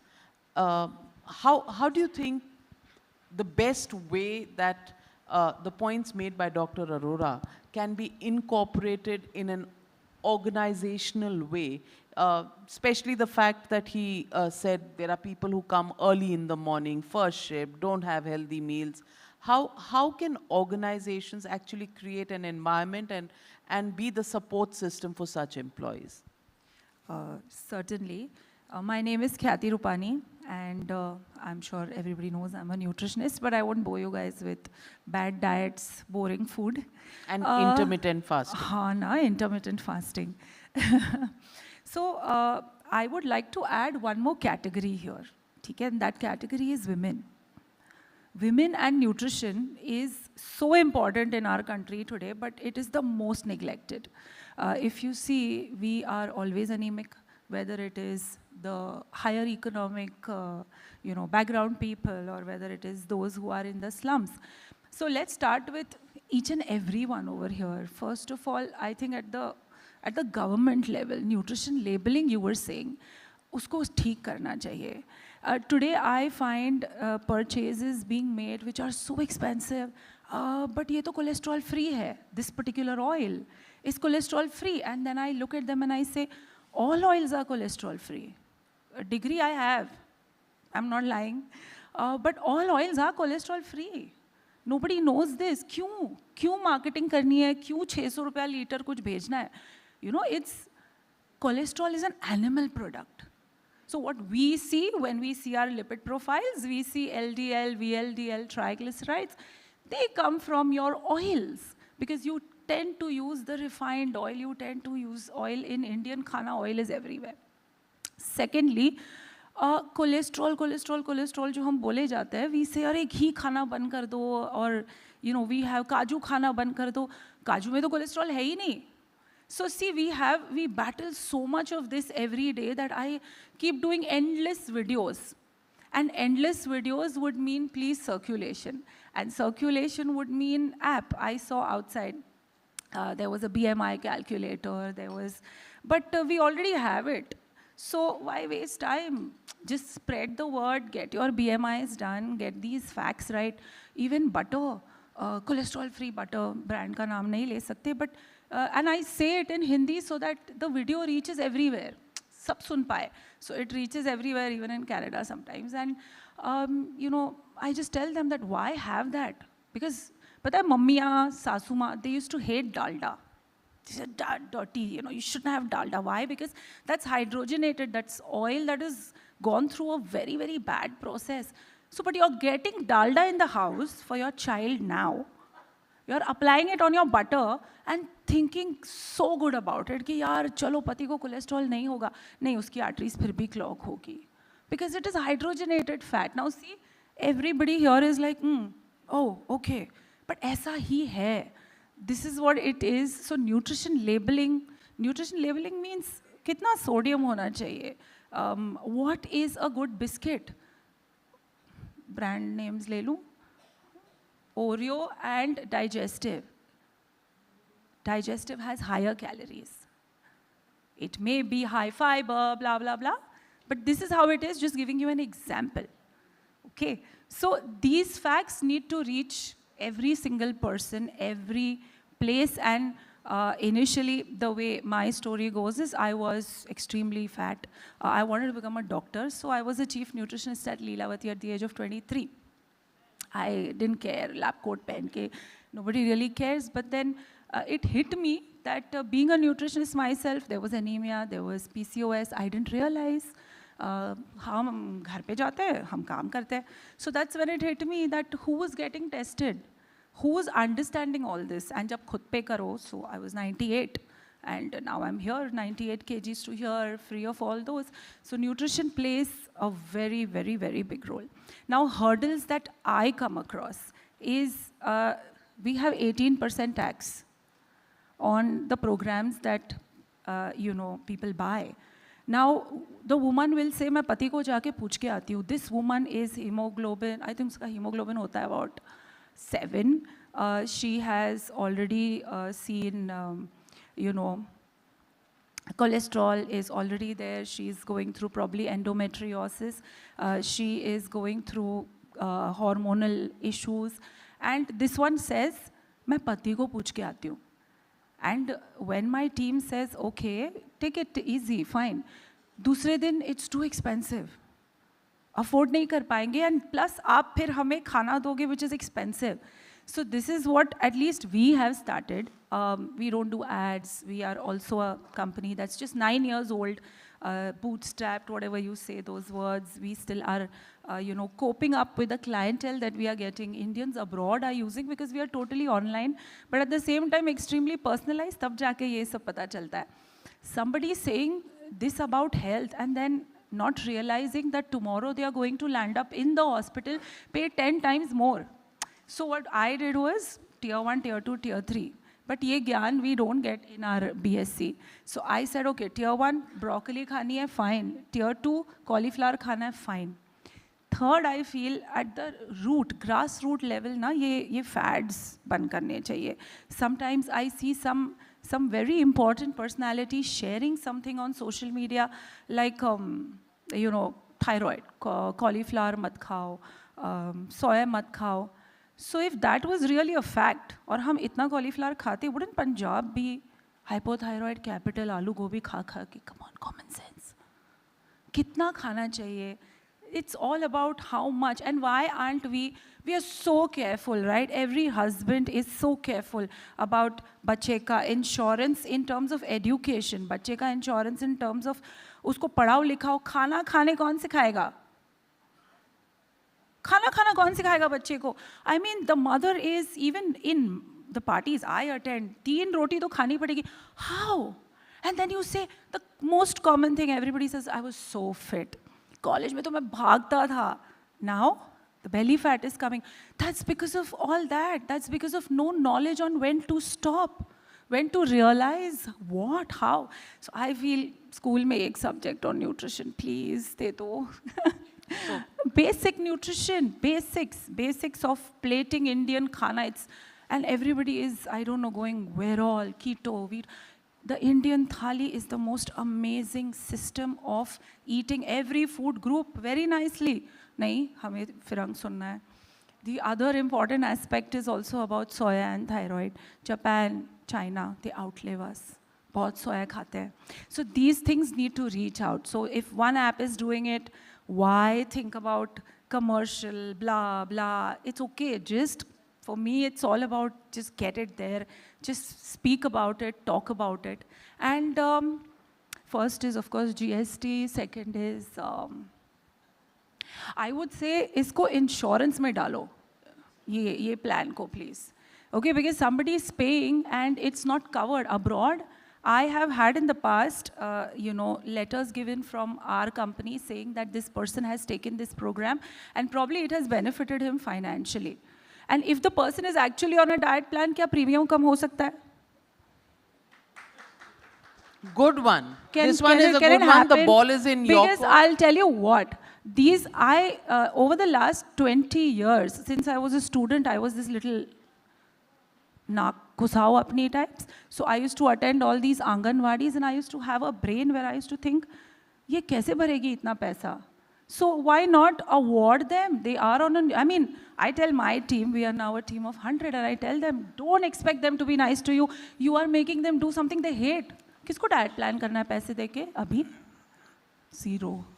Are you allowed for more people to speak at the same time, like on your channel, in case you want to mute somebody? I mean, you want to...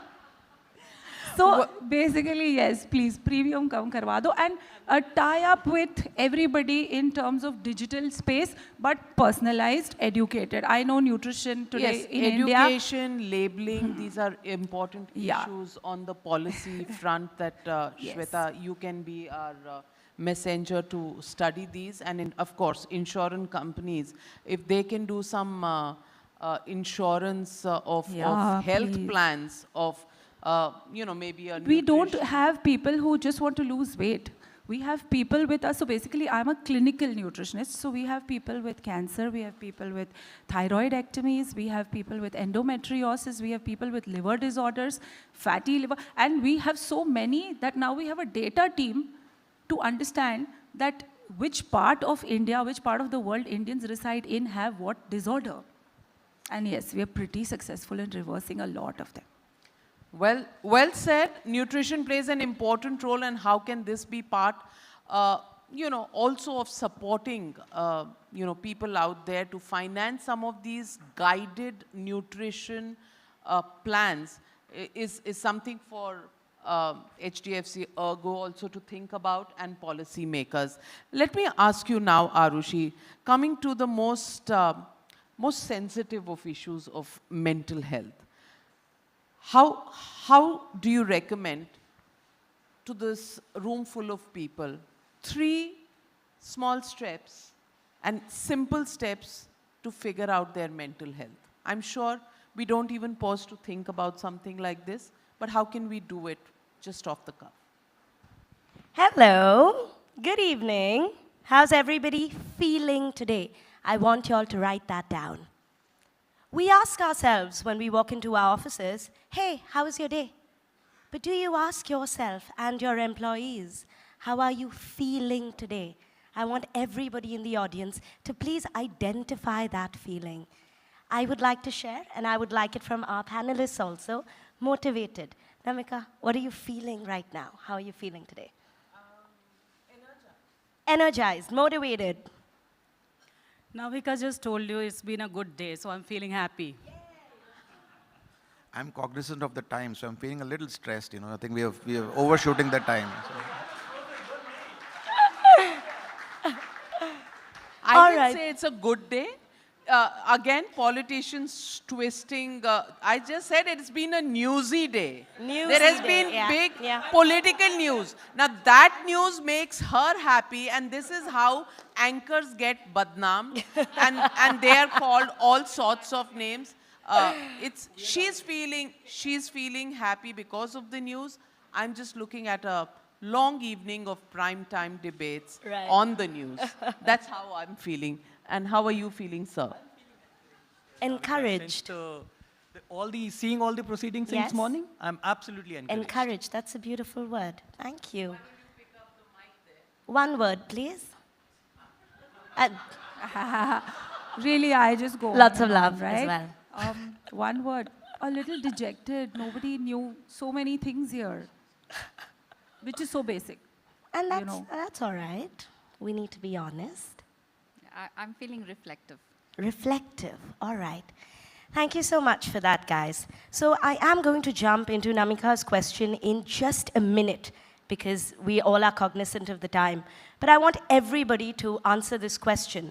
Do we all have a physical body? Yes. Do we all have physical health? Yes. Do we all take a shower every day? Have we all showered before coming here in the room? All right, it's great to know that one hand went up. Not one hand. Not one guys, hand went up. Have we showered this morning? Yay! All right. Still some people there who haven't showered. While we're going through, the pandemic and multiple other things, we have started giving attention to our physical health. Sanitization, vaccines, masks. Now let's come to asking you all a very interesting question. Do we all have a mind? Leaders, I need to see your minds, guys. Come on, it's coming to what can we do? Yes. So is it safe to say that we all have mental health? Yes. When was the last time you showered your mental health? When was the last time you cleansed your mental health? I think the silence says it all. I want to echo something that I heard that Shweta said. She said we need to make it an individual social responsibility. I'm going to add to that, if I may. We need to make it an individual self-responsibility because it is going to begin with you. As individuals, we are we. We then become and hold titles of CEOs, leaders, CHROs, CXOs, and all of the numerous things we call ourselves. So what can we do as organizations in 3 simple ways to make sure that mental health is a reality and a right, not something that we are doing just for diversity and inclusion, or like our Honorable Minister said very well, tick box. We deal with multiple public and private organizations across the sector of the board, pan-India and globally. And Trijog does work with some excellent leaders who have been able to emulate the 3 things that I'm going to share with us now into your practices. Team, let's call this reflection within by the leadership team, all right? Let's create a reflective board. Like Preeti said, she's feeling the other day we were having a conversation and she said reflection, and I believe reflection is the key. So number one, understand your ecosystem. No mental health service access is going to be okay for all. No diet is okay for all. No physical policy is okay for all. What is your ecosystem? What is your sector target? What is the background, the culture of our employees who are coming here? What would work for your sector? For a company which is a TV network, we just spoke about the stressors. It's going to be very different for a company in manufacturing. It's going to be extremely different for a company in media and entertainment. So what is your ecosystem? Define that. What is the type of work you do? What is the background of your employees? As founders who lead organization, pin down your stressors for your sector. All right, that's number one, identification. Number two, understand your culture. Are your employees experiencing stress? And if they are, why? Y'all can meet me later in the room to understand what have been the top 6 reasons why employees are experiencing stress. But is it company agnostic? It should be. It is not industry agnostic. It should be industry and company, individualistic. All right? So what is the culture of your employees? Understand your own culture, number 2. Number 3, provide support, which is why we all are here today. And how is it that you can provide accommodations to mental health care, and what are the kind of policies that you all can provide is what I'm going to share with you all in 5 simple steps, if I may. Access to employee assistance programs, which is one-to-one counseling. Make sure that the leaders are involved. It is part of your onboarding structure. It is part of your recruitment policies. One session is mandatory. Check-ins are mandatory. I'd like to give Great Place to Work, who's also our partner in mental health, a big round of applause. They have this year opened it up to every family member. Employee plus 7 family members who will get access to this mental health support. Very well done. Number 2. What is the insurance that covers your mental health benefits in the company? Number 3, what do you term as leaves and no question leaves, like mental health leaves? And number 4, in the case, right, anybody asks for a role change as leaders, we need to be very mindful of why are they asking for the role change, and does it have to do anything with our mental health? So this is what I would say, providing the right kind of access, one-to-one counseling, well-being sessions, sensitization sessions, but let's start from the top. It's ecosystem, organization, individual, and I can assure you, we are seeing change. As a little girl, I always dreamed that mental health would reach mainstream. Today we're here with amazing stakeholders. I can see cross-organization representation, and that fuels my heart. This is the change.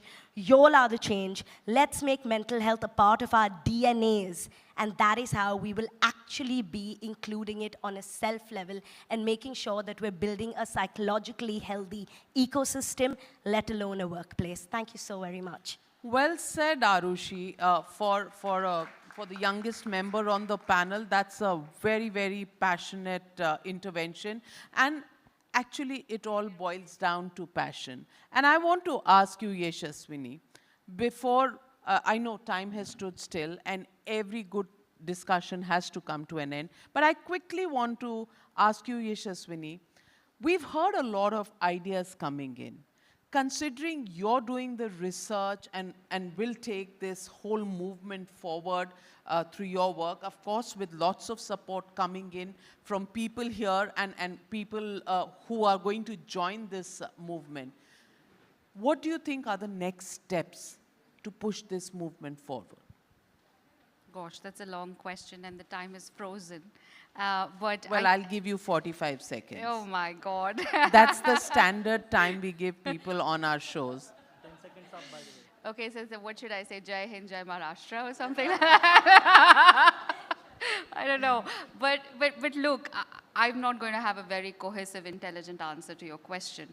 But what I really encourage all of us to do is wellness is something that we'll have to believe in. Like, I'm sorry to be quoting my quote again, you like someone because of, and you love someone in spite of. And I think we need to start loving ourselves. It starts with us.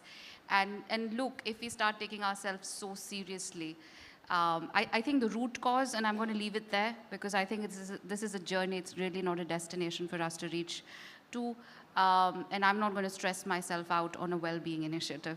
But I think, I think the root is a lack of a feeling of belongingness. I think the moment you feel isolated, the moment you feel excluded, the moment you feel you don't belong is where a lot of this stress starts, whether it's at a policy level, whether it's at a country level, whether it's camaraderie at workplace, or whether it's us saying, hey, we don't belong, this time is not ours and we need to get down. So I think the root cause is once you start feeling excluded. And my take is, look, don't take yourself so seriously. There have been people before us, there'll be people after us. It's fine. Enjoy, have a fun evening. Anuj spoke about cocktail right in the afternoon.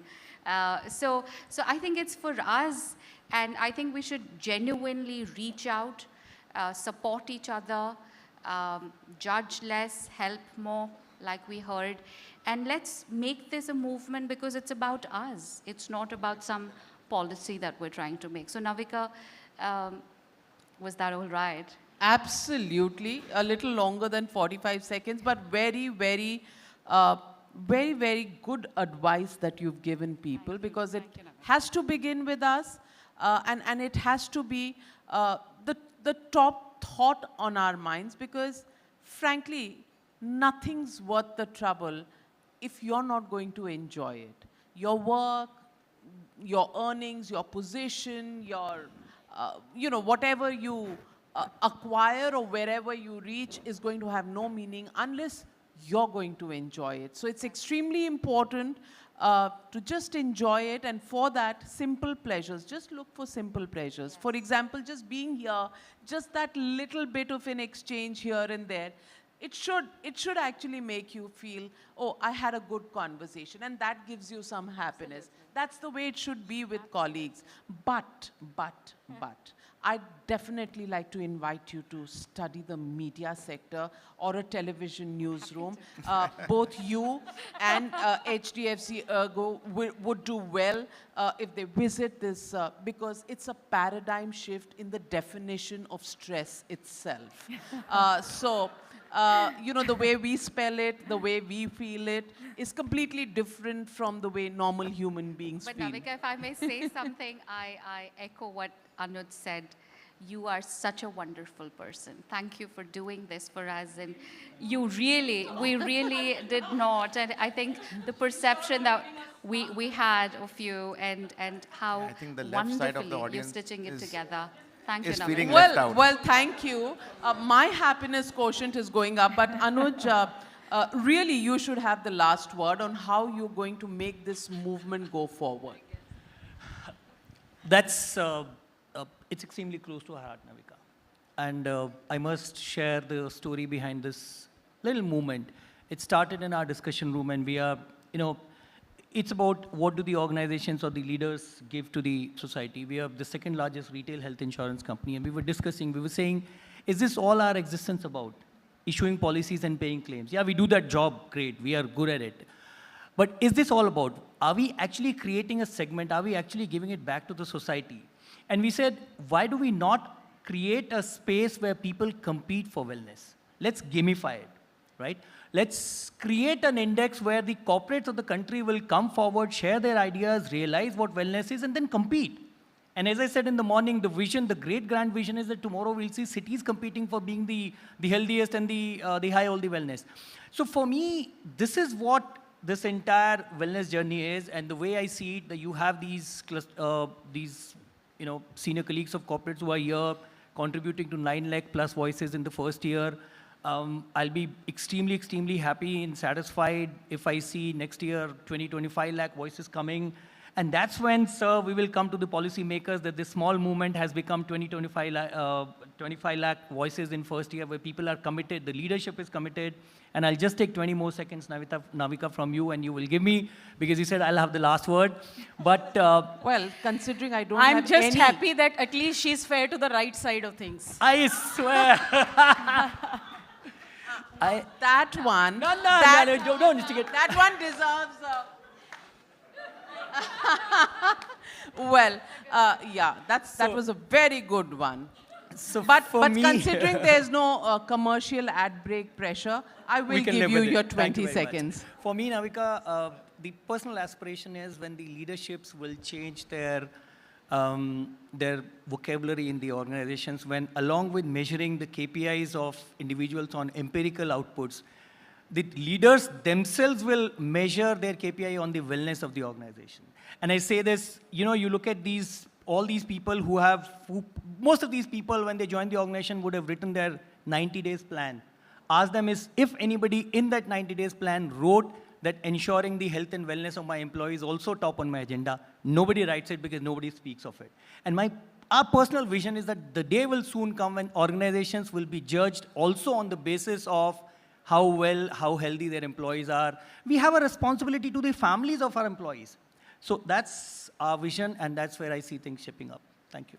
I'm so, you know, it's really heartening to hear those words because, you know, at the end of the day, if somebody's treating you like an individual, like a human being in your organization, I think it's time to applaud the leadership for thinking like that, because most people look at employees as just statistics.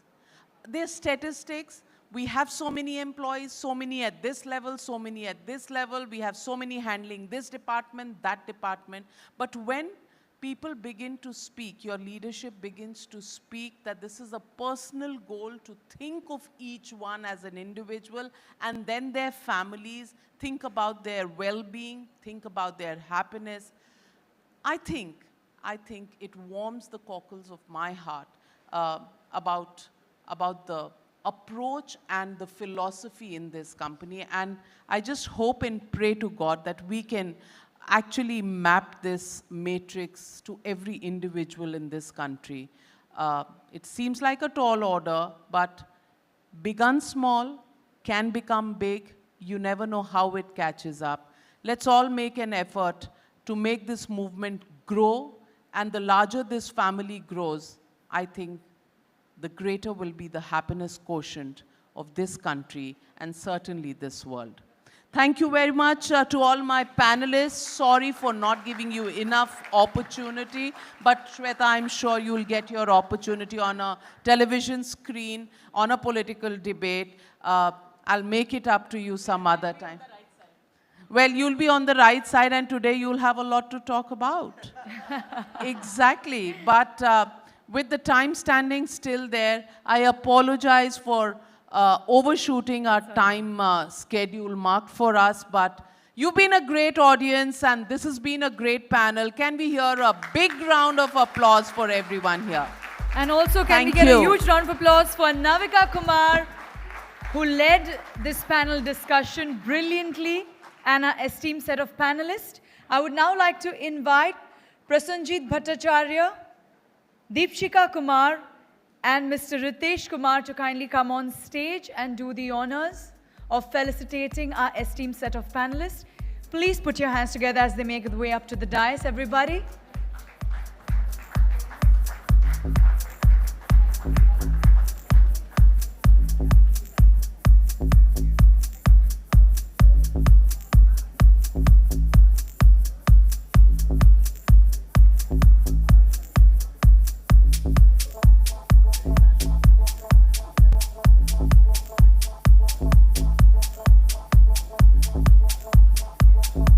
Could we all step forward, please, for a photograph? Step forward. Could you step forward? Panelists, could we step forward?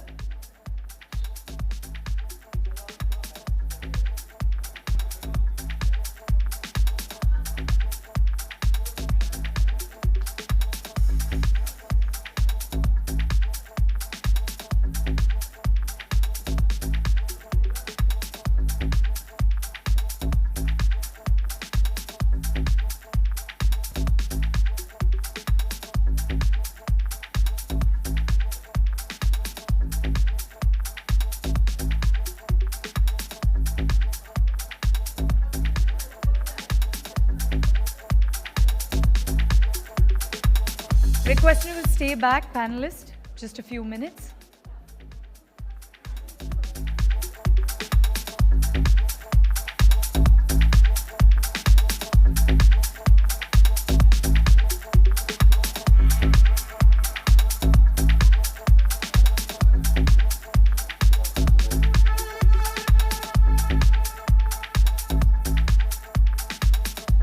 Thank you so much, gentlemen. Requesting you kindly take your seat.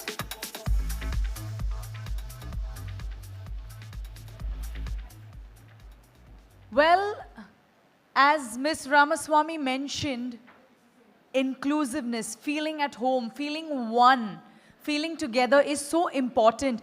And you know why we lose this most times? We lose it because what will people say? That keeps running on our mind, right? Most times. I'm sure it does. You may not nod a yes to it, but I'm sure you agree. May I request everyone to kindly stand? Everybody, people at the back as well. I know you've been seated since a really, really long time now. And when we talk about wellness, it is also about music, dance. I want to do something really, really light here and spread some more positivity and smiles. Since I see the smiles dipping, the energy levels dipping. Something very, very simple. All right, I do it in case I feel low anytime during the day. Something very simple, all right? Whatever I do now, you're going to do 3 claps, 3 stomps. Clap your hands and stomp your feet. Now only once. Turn around and say yeah. One more time, all right? Clap your hands and stomp your feet. Come on, everybody. Turn around and scream. Thank you so much, everybody. That was amazing. Request you to kindly settle down.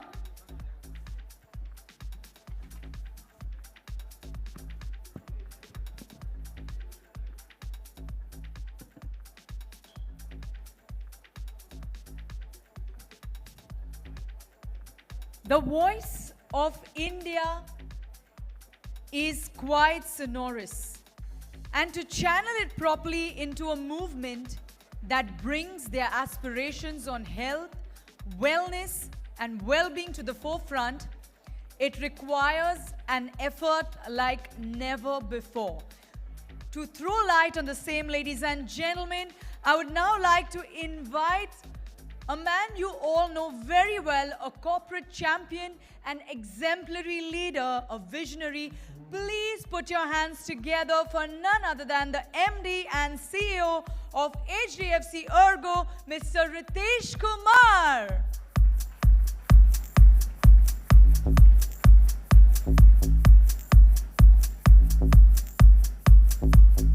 Over to you, sir.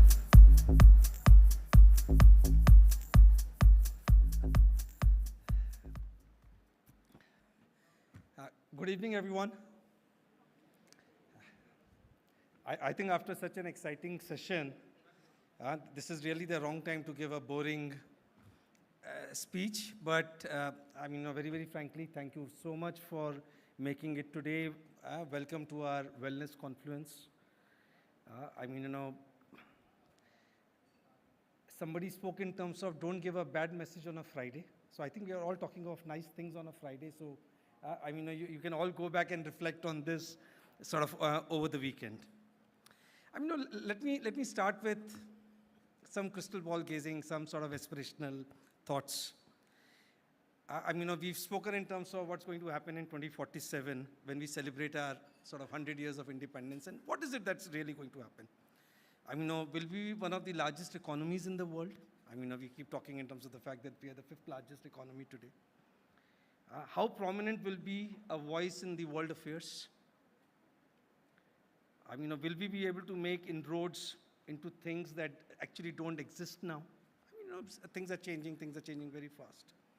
What do we really believe that India will be when sort of it aspires to be in the next 25 years? Why do we have the confidence on the India story? I mean, these are things that we keep thinking of.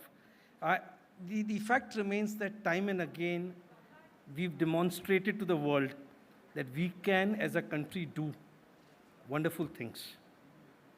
I mean, Mr. Mishra spoke in terms of, and it's very, very interesting that, 3 years back, actually practically, we had the onset of COVID, pandemic, and all those lockdowns starting almost at this point in time. And I think when I look back, and I must share, and I'm slightly going off what I was told to speak, but as an Indian, I was really very, very scared.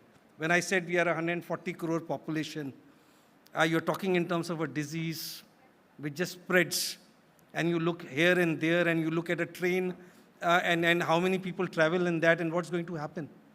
But look what's happened. We have been able to conduct one of the largest vaccine programs across the world. We've actually been able to do it admirably. The fact that we've actually been able to administer about 220 crore doses in a very, very systematic, methodological level. The fact remains that when I look at this, I'm told that we've provided the vaccine to 101 countries across the world. Just look at this. Not only did we, in India, we all love to sort of look at China and actually keep talking in terms of what is it that Shanghai has achieved and what is it that as India we've not been, or as Mumbai we've not been able to do. But friends, look here. We conducted one of the most successful vaccine programs, and we actually know, where sort of things went wrong on that side. So that's really something, which is remarkable. And India not only was able to do things sort of for our citizens, we were able to actually support, what happened across the world with a good quality vaccine. The COVID-19 battle also demonstrated, we spoke in terms of the hardships that we saw more so during the second wave, the Delta wave, April to June of 2021. How corporate India came together, how sort of they came together for the employees, for their family members, for societies sort of close by, and how sort of wellness actually became a priority. This is a fact that, yes, while we do all these things that was spoken of, and I don't want to sort of belabor those points, but possibly for the first time, corporate India actually sort of, when faced with such a situation, I can tell you that this is where my time and that of my senior management was going, that every day at 8:30 you would have those war room meetings to essentially see as to how do you manage the day. Forget how do you manage tomorrow, how do you manage the day. And I'm very, very sure that, this sentiment would echo around in the room, because this is exactly what a lot of you were doing. Okay, so this was something which was very, very clear, and employee well-being sort of, while it has been a topic of discussion, but, it really sort of came to the fore.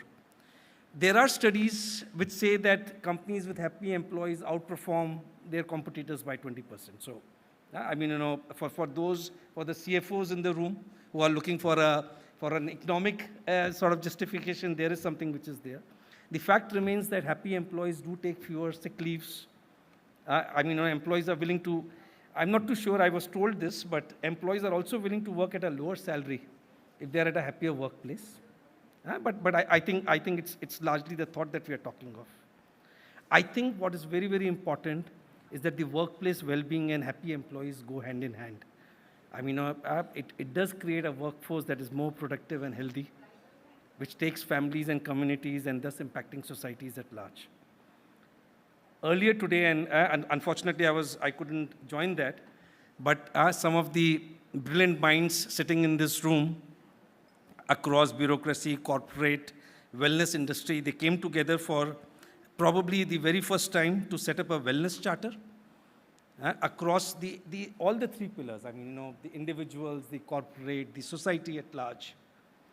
We did hear in the panel discussion on some of the topics that were discussed about defining wellness, to what policy changes can be done, to making well-being a true habit of life. I think some of these ideas transcended from the charter, included partnering across the different layers, bringing wellness as a key goal, sort of personalizing the entire well-being journey. I think that as a topic kept coming in sort of again and again. Mr. Mishra in his sort of keynote address highlighted the importance of mental health. And I think, if I was to paraphrase what he said, he essentially said that prevention is better than cure. And it's very, very interesting that, we as an insurance company, sort of on the whole thing of health, we are basically an after-the-event product. We come in after somebody falls ill to pay for the hospital bill. And the fact remains that not only through this initiative, but through a host of other initiatives which you will see in times to come, we are essentially sort of talking in terms of how do we come in from basically being a payer to somebody who can come in on the prevention side. And a lot of you would know that the Parliament has a Insurance Act amendment, which is actually sort of talking in terms of the value-added services which are there. So how do we sort of really go out and make well-being a way of life for, as I said, individuals, for corporates, for sort of the society at large? Anuj spoke of this, and this conversation really sort of started about a year back between the two organizations, namely HDFC ERGO and Great Place to Work. And we were passionately believing in the power of well-being and wanted to take it to the length and breadth of the country. And this commitment, of course, and this vision started taking shape when this whole sort of comprehensive study was done. And then almost we got about 9 lakh sort of employees who sort of participated in this across some 18 industry sectors. So fairly representative. And as we progressed, the idea has transcended beyond the boundaries of individual and workplace. And we see this obviously as a larger sort of purpose that can make impact. India is a country of 140 crores. I don't know whether we already are or in a few days will be the largest congregation of manpower in any sort of political sort of constituency, because any country is nothing more than a political sort of constituency. Great Place to Work has done tremendous work in inculcating the vision of wellness across individuals through well-being indicators and across corporates through the Workplace Wellness Index. Today, we are really pushing this envelope further. We are making a stronger commitment to India. We are making a humble beginning that will sprint along with the aspirations of a better India for tomorrow. I wanted to quote a favorite line from Henry Ford, who said that if everyone is moving forward together, then success takes care of itself. And this is really sort of wherein I sort of really request all the industry captains present here to help us participate in this journey. And I have little doubt that with this support, we can sort of truly sort of make this vision into a reality. I know that we've really sort of exceeded the timelines, and I really sort of look forward to engaging with you sort of through the evening once this formal bit is over. And count on your support to take this whole thing of wellness to the next level, to also sort of move this from not only from what we are trying to do on the corporate side, but really, at the next level. And Anuj spoke of this. The whole idea is to really sort of go in and say, can we really measure as to, is Mumbai fitter than Delhi? We all know, everybody loves to talk about this. And these are things which are there across in other geographies. See, the moment this comes in and okay, so there is a I believe there is a small AV, and I would organize if the AV can be played. Thank you.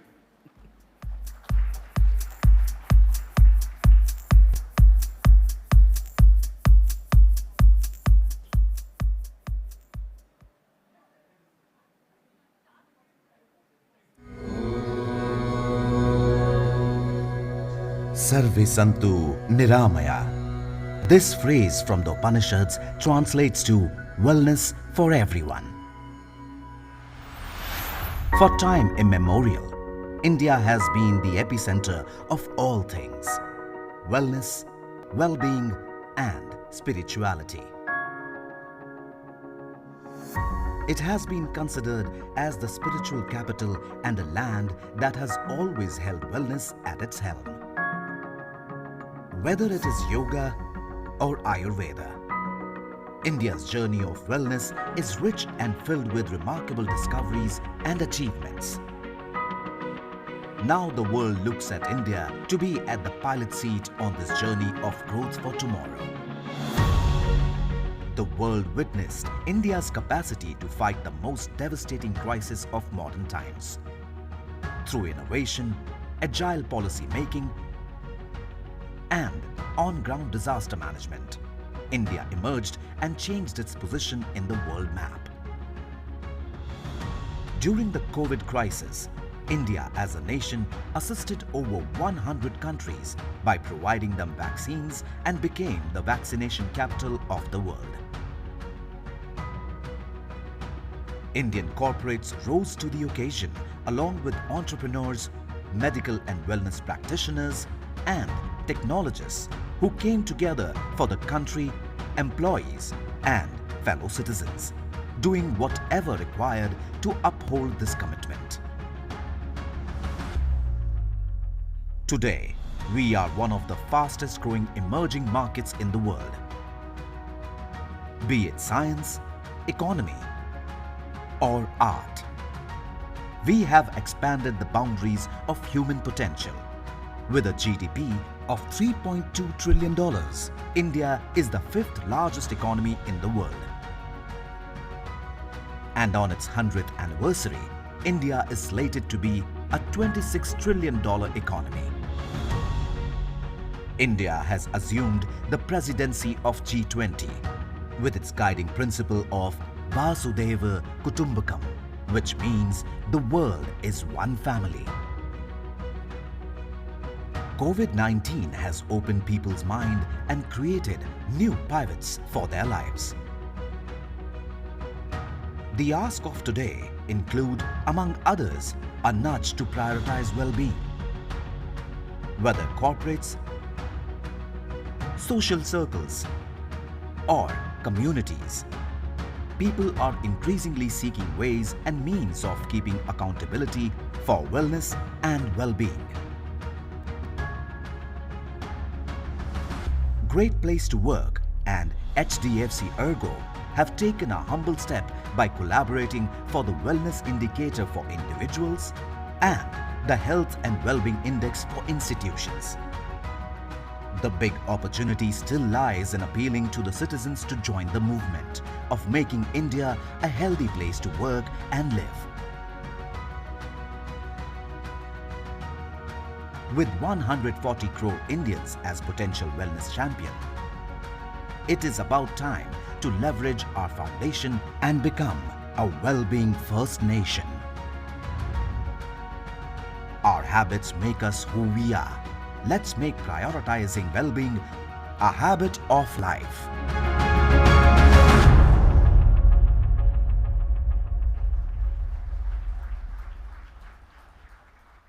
Well, we have something special that's about to happen here, for which may I now request Mr. Ritesh Kumar, Mr. Prasanjit Bhattacharya, Ms. Yashaswini Ramaswamy, and Mr. Anuj Tyagi to kindly step forward. Kindly step here. And everybody, I'm sure you can see me, right? If you can just test the buzzer which is on the center of your table, if anyone could see that. The buzzer on the center of your table, can you test it quickly while they head towards me? Okay. Can you put it off, please? Everybody, could you put it off?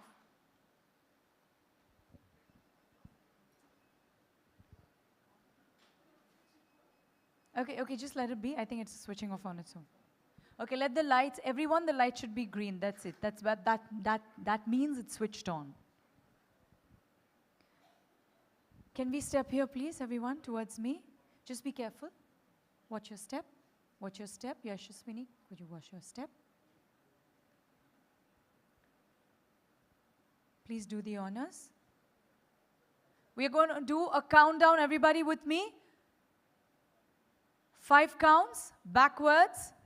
All right, everybody, let's get ready to take India's wellness to a different level on the count of 5 with me. 4, 3, 2, 1. Let's hit it.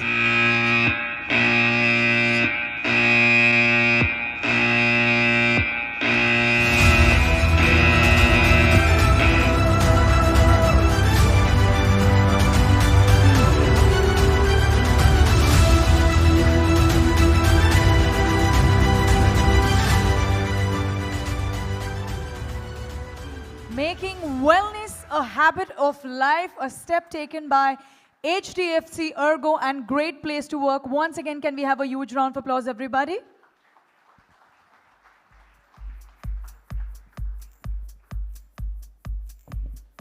Paving way for the future in the right direction with loads of positivity. Also, I'd like to announce that iftar is being served at level 2 Vista Restaurant. Iftar is being served at level 2 at Vista Restaurant. All right, and now it's time to invite Dalreen Patra and Sandhya Ramesh on stage as they're going to throw light on some important points for us.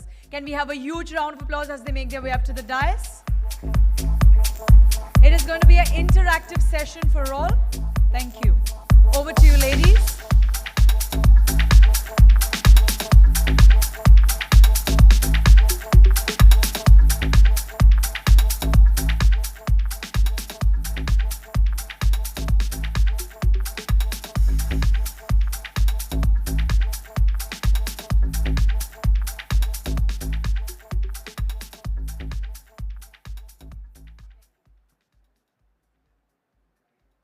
Hello, check.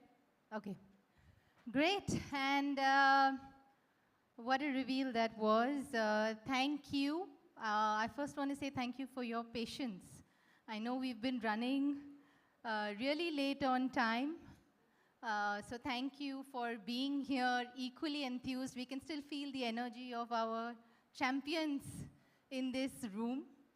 I hope all of you have also been enjoying the conversations and the sessions that have been happening here through the day. And we will be carrying forward some of these learnings and these insights into our session now called The Power of the Collective. Some of you may know, I also head the Diversity, Equity and Inclusion practice at Great Place to Work. And I'm also known to be a restless practitioner of inclusion. So therefore, in the spirit of inclusion, I know there are some of you in the tables in front who have had an opportunity to contribute to the first ideation lab that happened in the morning. So may I request some of you who've had that opportunity to please make space for those who have not had an opportunity to contribute to the ideas of making India a healthy place to work. We'll probably use the next 4 or 5 minutes to just rearrange ourselves. This is a request, please.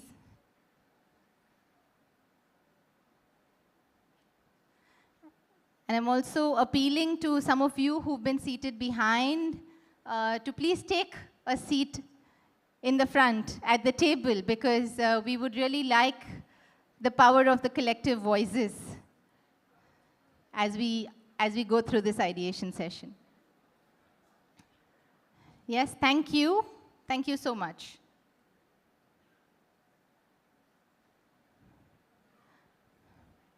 I'm also requesting the Great Place to Work anchors who are supposed to be at every table, please make sure that you are at a table and you can support in the discussion.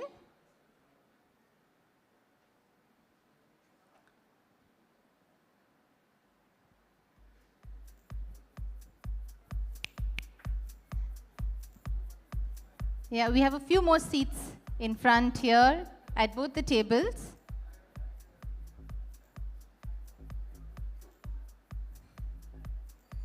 Lovely. We have 2 more seats here on the left.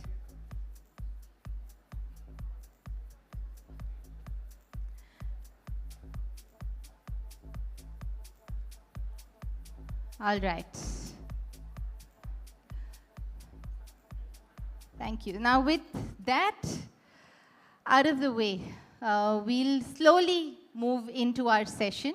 I'm also requesting some of my colleagues from Great Place to Work to please support some of our delegates to move up to the tables in front. The origin of many best practices that are meaningful and well utilized has been attributed to a voice, right? It is the voice of a newborn parent that asked for flexible work options. It was the voice of a tenured leader that asked for education sabbatical leave. It was the voice of a cancer survivor that asked for holistic insurance policies. It was the voice of a self-aware individual who asked for silent hours or no meeting days, right, during the COVID period where all of us were virtual and our calendars were clogged with meetings. And therefore, in our session now, we would like to utilize the power of the collective voice by getting all of you, the country's corporate leaders, to voice your ideas. The outputs and the ideas, as you have heard, will be used in the first of its kind manifesto that is going to be aimed towards making India a healthy place to work. The manifesto will talk about some of the key challenges outlined through the insights and research from our workplace Wellness Index, the study that we have jointly carried out between HDFC ERGO and Great Place to Work. Earlier in the day, and this is to bring everybody up to speed very quickly, earlier in the day we had one round of ideation where we spoke about defining well-being, also identifying who are some of the critical stakeholders and what could be some affirmative actions that organizations can take to promote health and well-being in the workplace. In this session today, which will be co-facilitated along with Dalreen Patrao, and I think I'd like to add the word speed every time we are running out of time. So this is also going to be a speed ideation session. We're going to be talking about 5 topics. And you will notice that at your table, apart from some of the name placards that could be there still from the previous session, you will also notice the topic names that are there. So for the, and for the larger audience, we will be talking about the 5 topics. 1 being addressing burnout in the workplace. 2, hyper-customization of well-being practices. We've heard enough of it throughout the day on the importance of requiring customization and personalization of well-being practices. We'll talk about designing meaningful practices that support mental health. And we'll also have a table talk about designing meaningful practices around physical health. Yeah? And lastly, we'll also touch upon the role of leaders. And if we had to talk about the 3 A's in terms of roles of leaders, which is awareness, acknowledgement, and accountability, how can we actually identify what leaders in corporates can do to drive a culture of well-being and wellness? So we'll have about 15 minutes at our tables for this discussion. The expectation is that you are able to come up with at least 1 practice that you feel could be a non-negotiable, high-impact area. The request is also that you invite one among yourselves to be a leader who can also help debrief and report out that best practice. And we're also going to have the audience at the back engage with us. Yeah, so I think for the audience at the back, you're not just going to be silent spectators. I'm going to repeat the 5 topics that people at the tables are discussing. And it's a great opportunity to also get to know a few of the participants in the audience who are sitting next to you and may not be from the same organization. So we're going to also take some wildcard entries from people in the audience about practices that they have heard or they would like to see organizations in India adopt as part of these areas. So the 5 topics again are addressing burnout, hyper-customization of well-being practices, designing meaningful practices for mental health, role of leaders, awareness, acknowledgement, and accountability, and the last one is about physical health, right? So you can pick any one of these 5 areas and discuss a topic maybe that discuss a practice that maybe you're doing in your own organization, that you've heard about, or that you think should get put into place, right? So you have 15 minutes that will look like 10.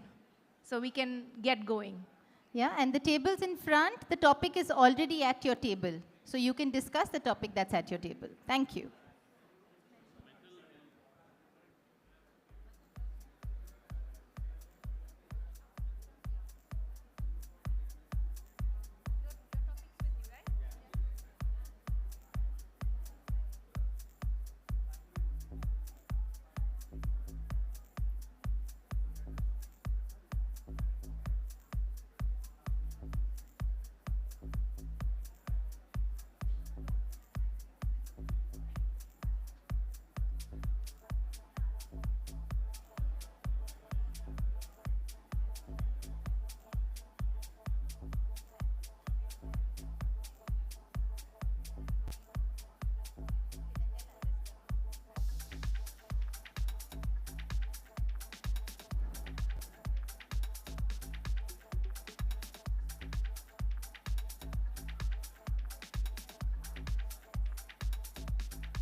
All right, everybody, just a quick time check. We've got 5 minutes to go. 5 minutes to go.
All right, last 2 minutes to wrap up. So think about who is going to talk about the practice and the practice you're going to talk about.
All right, ladies and gentlemen, can I have your attention, please? I know you're probably going to say, give us another 5 minutes for the discussions. And this can go on for a long time. But can I have everyone's attention up front? All right, wonderful. Thank you so much. Okay, what we're going to do now, and this is, of course, just the start.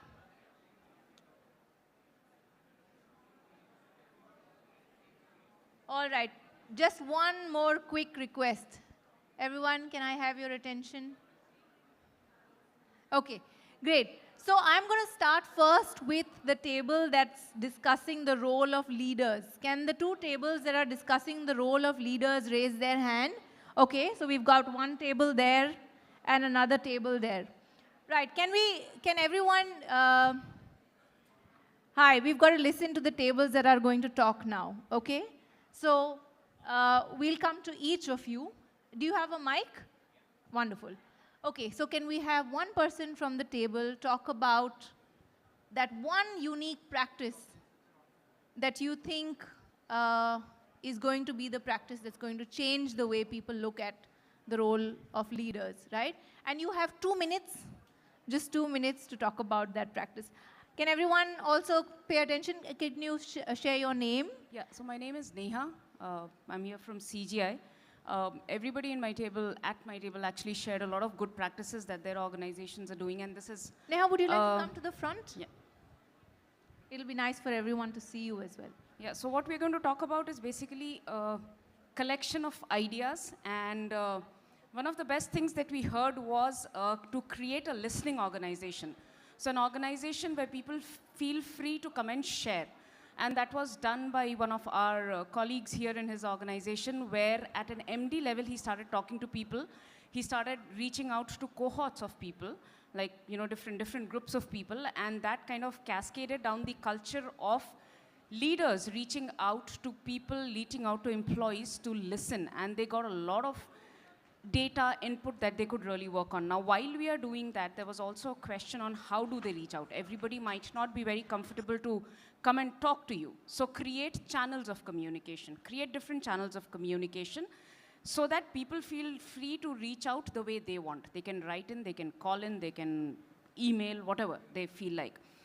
Now, with that, what we also really need to do is create an image for the leaders, basically humanize the leader, basically show the vulnerability of the leader, and prepare the leader to handle himself. So, you know, these were the 3 things that we really thought were important: listening environment, channels of communication, and humanizing the leader by showing his vulnerability, maybe create podcasts, maybe do webinars, and training him how to handle these situations. Wonderful. Can we have a round of applause for this table, please? I love the thought. Thank you. About Everybody had a lot of inputs to give over. Absolutely, I'm sure. Thank you. And I love the thought of, you know, making leaders vulnerable, right? We've had organizations where we've had the CEO talk about their struggles with either physical or mental health, and that just helps everyone in the organization feel a little more comfortable about sharing those stories or reaching for help.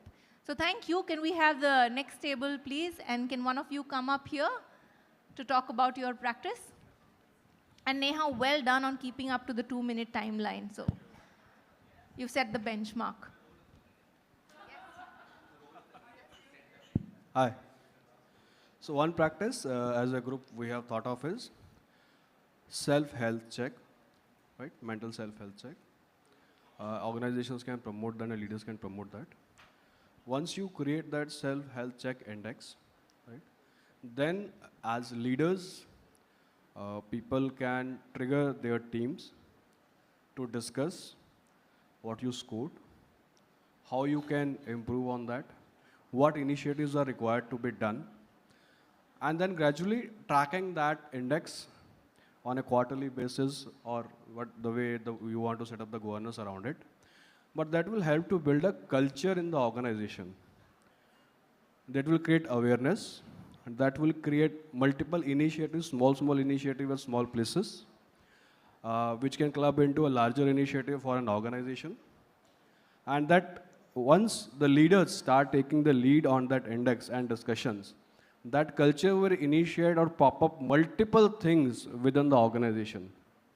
So that one practice of self-health check tracking for the organization, for each individual level, and setting up a governance around it, can actually move the entire organization to the direction we want to move. That's from our side. And your name, please? Okay, my name is Kanav Sharma.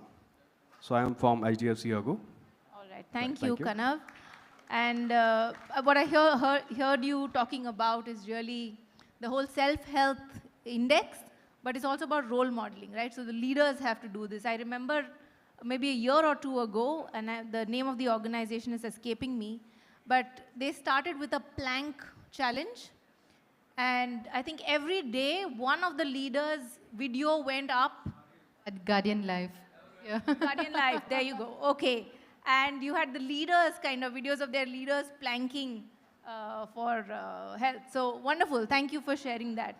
Okay, let's go to the next topic. Can we give them a hand? Thank you for giving me that prompt. All right, let's go to the next topic. I'm going to choose addressing burnout, right? Which are the two tables that are doing addressing burnout? This one and that one? Okay. Can we start with the table at the end? Would someone like to come up and share? Oh, I thought you were standing up for the other table and like. Hi guys, so I'm not going to talk any different from what has been spoken so far. We're copying the first table and going to talk about listen. And Parminder ji said, sunna bahut zaruri hai, uske liye time chahiye. So the best practice which we're going to talk about is listening post. I think most of you have come across something where you just need to say, how are you feeling today? Happy, neutral, sad. That is what is the best practice we follow at Happiest Minds. My name is Pooja. This is a very simple practice, but the ecosystem around that makes it powerful.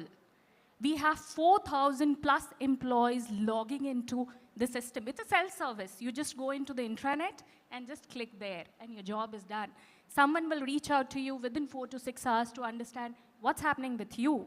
This is a step towards preventing employee burnout. Burnout is an extreme state. If someone is able to talk to you at the right time, it's done. That's what we have been talking about mental health so far. And that's the ecosystem we at Happiest Minds has been trying to create, where we reach out to the people to talk about it and make them, we collaborate with managers, we collaborate with HRBPs, we collaborate with leaders, maintain the confidentiality so that people feel comfortable, cared for, and that makes the difference for us. Other than this, we have multiple other programs, but this is something which we talked about on the table and we felt we should call out as a best practice. Thank you. Thank you. I think that was so powerful, you know. It's not having that moodometer. And I'm sure so many of us as organizations have it, but just the ability to make sure that there's a turnaround time of 4 to 6 hours. So it's real time. Right? And for somebody to reach out and have that conversation to identify if there's a concern of burnout. Thank you. Thank you so much for sharing, Pooja. Sandhya, sorry, I had someone from the organizing team come and give us a heads up on time. I believe there are people who have flights to take, so we're going to have to kind of just do this in a rapid fire mode. So team, I apologize. We're going to try and take one practice from all 5 themes and not 2 as we've earlier planned. More snacks and cocktails for the people who I don't give an opportunity to, but our apologies. So can we go to the next one, which is on mental health? Which are the tables that were doing mental health? All right. Just one? 2 of you, them? Okay. Can we go with that table at the back, if that's okay with you? Yeah, come. Hello. Okay, so my name is Manish Kotwani and I'm representing table 7. Our focus area was mental health. So we had people from different companies and each one spoke about their practices. One practice that took our attention was the one followed at Global Logic. And it spoke of building wellness ambassadors across the company. Now, it is a bunch of 5 to 6 trained bunch of wellness ambassadors who can be reached out via a company's distribution list. This team was specifically set up during the crisis situation or during the COVID, the pandemic scenario. And it was keeping in mind the kind of vulnerabilities people were going through, isolation people were going through, and people could reach out to the distribution list. It was this team that was trained to manage different kind of scenarios, people going through personal issues, personal challenges, and if the situation did arise where this team could not manage, they were also trained to pass the cases on to a set of specialists, professional counselors, internal or external of the company, and that's how they addressed a variety of situations. So kudos to Global Logic. Wonderful. Thank you, Global Logic team, for sharing that with us. Okay. Almost became your employee. Right. So can we have the next topic, which is physical health? Which were the tables that were working on physical health? There? Okay. Can we go with that table, please, if that's okay? Here, this one. Oh, that's good. I'll keep it short, promise. So clearly, I think we realize what is table stakes today for organizations is annual health checkups, good flexible benefits, making sure there are health camps in office. So all of those are non-negotiables today. One level up, we're talking of health programs for employees, which is a beautiful thing of 100-hour program, Zumba, yoga in office. What's really taking it up is, and I see the logo there, which is habit of life, which is rituals, small rituals, in everyday way, which is creating a culture of fitness, because we're talking physical health. And I think that culture of fitness of saying, hey, one meeting a day has to be on a walk, is ensuring like we don't have dustbins against every seat. There's a common space, so you walk. The tables, the ergonomics move up, so you typically stand for some time or move around. The simple behaviors. A lot of leaders walking out of office at a time is creating a culture saying, I leave to take care of myself. And leaders talking of what are they doing for their physical health and being vulnerable about it. So these are small, simple rituals.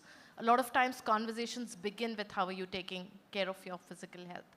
So rituals of fitness creates a culture of fitness, and I guess that's where we saw orgs progressing. Yeah, small steps, simple steps, and doable steps that kind of become a habit. So thank you for sharing that. Can we give them a round of applause?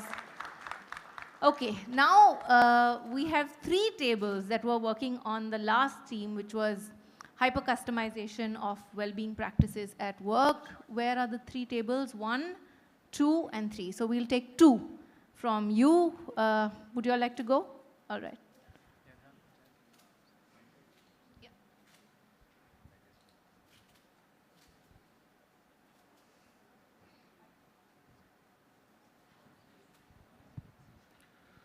Good evening, everyone. So we had a topic of hyper customization.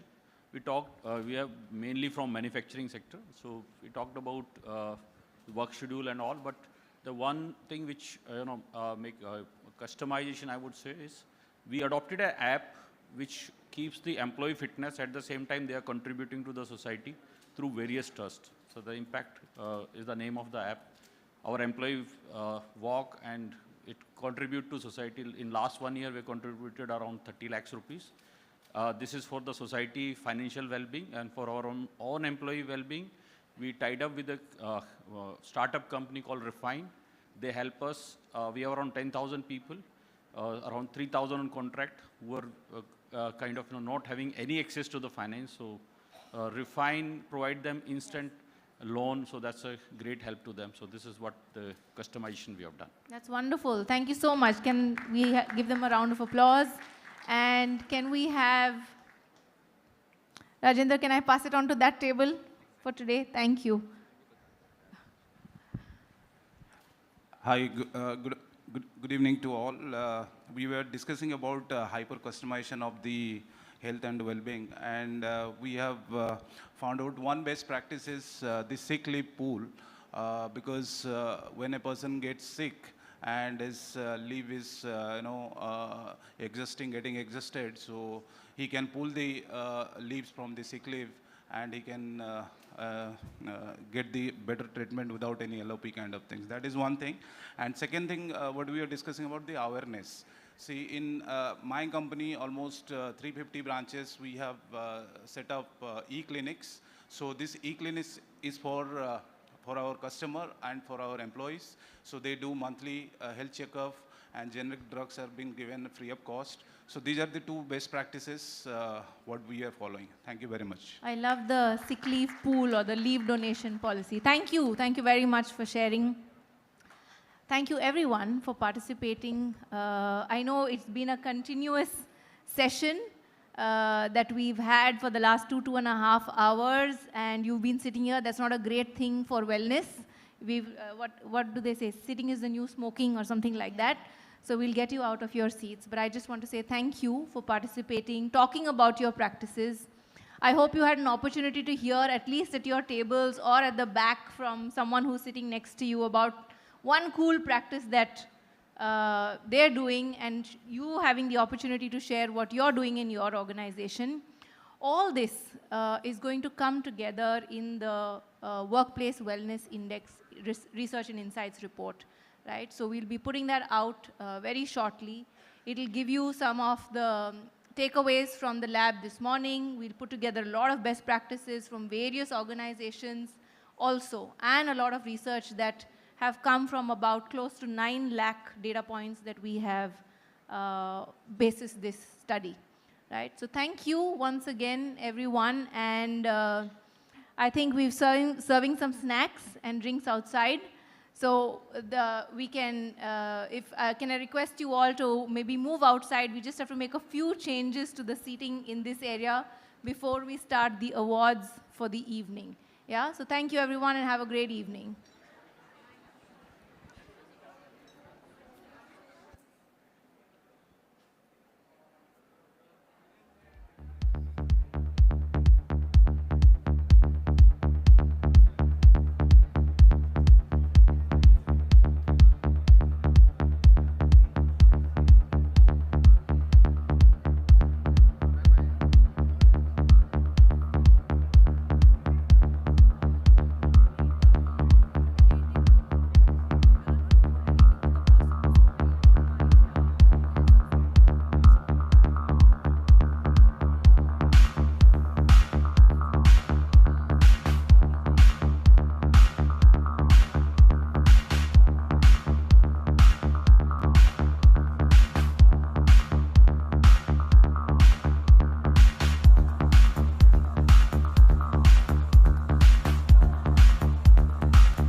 Who are in the hall, requesting everyone to kindly settle down, and people who are outside, request all of them to kindly come back in.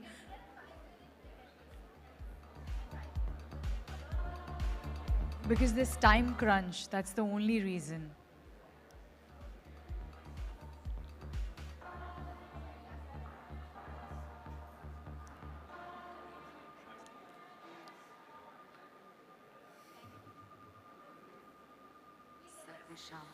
Shanti Bhavatu.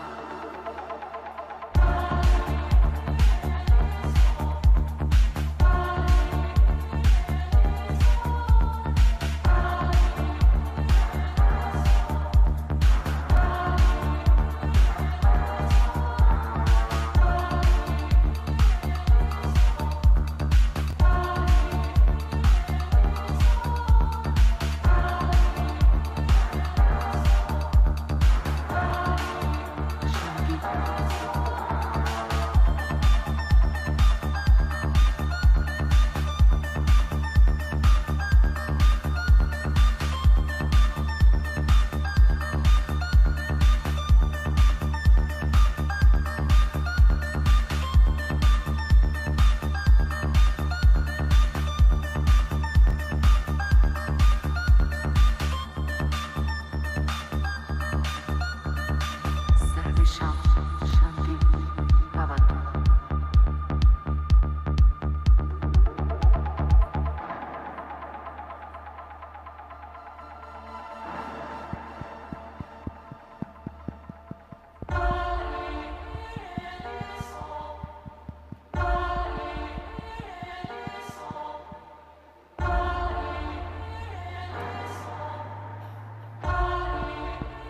Good evening.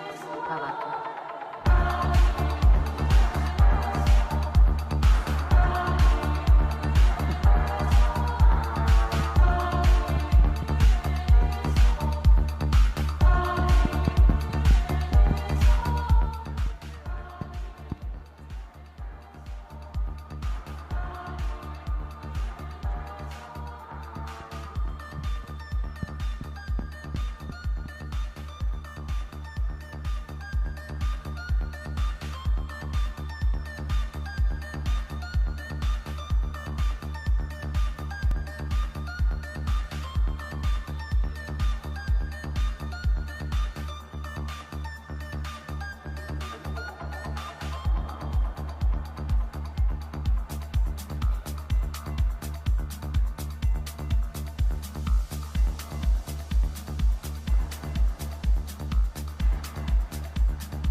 just discovered the sun on the last day. On the last day, when all his work was done, he only just discovered the sun on the last day. On the last day, he walked out into the sun. He only just discovered the sun on the last day. On the last day, when all his work was done, he only just discovered the sun on the last day.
We couldn't turn around till we were upside down.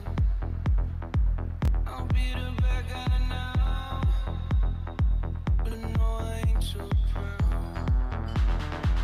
I couldn't be there, even when I tried. You don't believe it.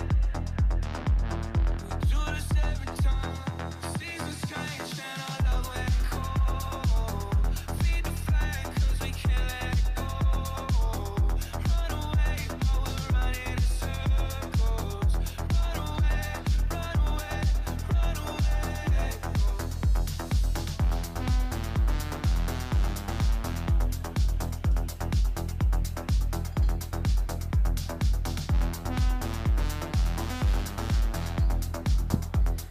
Requesting everyone to kindly grab a drink and take your seat as the award ceremony is about to begin. Requesting everyone to kindly grab a drink and settle down as the award ceremony is about to begin. Thank you.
Ladies and gentlemen, requesting everyone to kindly settle down as the most awaited award ceremony is about to begin. Thank you.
Requesting everyone to kindly settle down.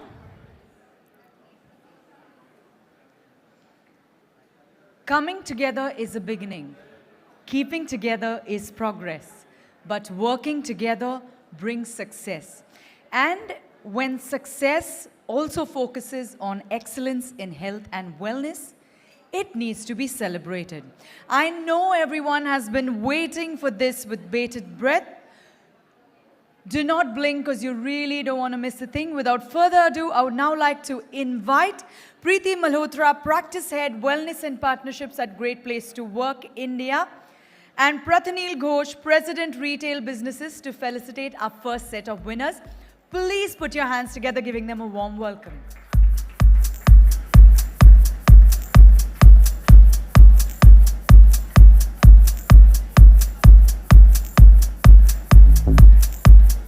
We have 40 winners tonight, 40 best workplaces which will be announced in alphabetical order. May I have the presenters on stage, please? Preeti Malhotra and Prathanil Ghosh. Parthanil Ghosh.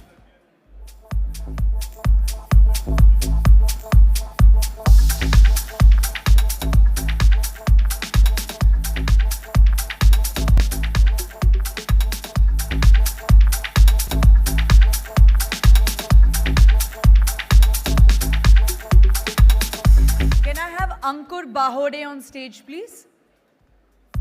Ankur Bahode. I know it's been a long day and everyone's trying to get into a relaxed mode. Please sit back, relax, and get ready for the awards.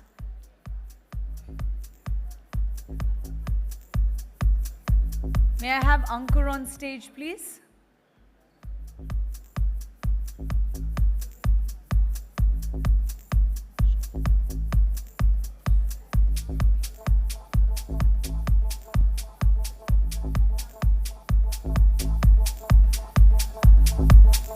Can we have a huge round of applause for our presenters? Everyone's quickly trying to grab a drink. I hope you all have your drinks and are ready. Well, it's time to announce the winners. Please put your hands together for Aadhar Housing Finance Limited. Prahar is the branch leadership program at Aadhar Housing. It is a 3-month-long intervention for branch leaders to hone their leadership skills through 3 M's: managing self, managing team, and managing business. Can we have a huge round of applause for them once again, everybody?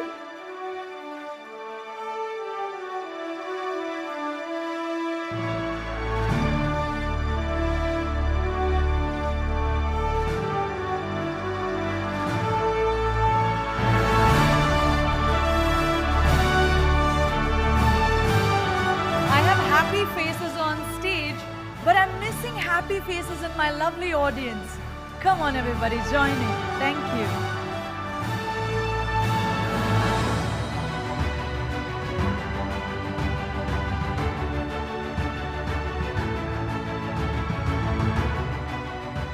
Hearty congratulations. Our next winner is All State Solutions Private Limited. Our next winner is All States Solutions Private Limited. Energy for Life is All States' flagship well-being offering through which they help people explore their sense of purpose, mental focus, and inner narrative and emotional well-being. Can I have our winners on stage, please? All States Solutions Private Limited.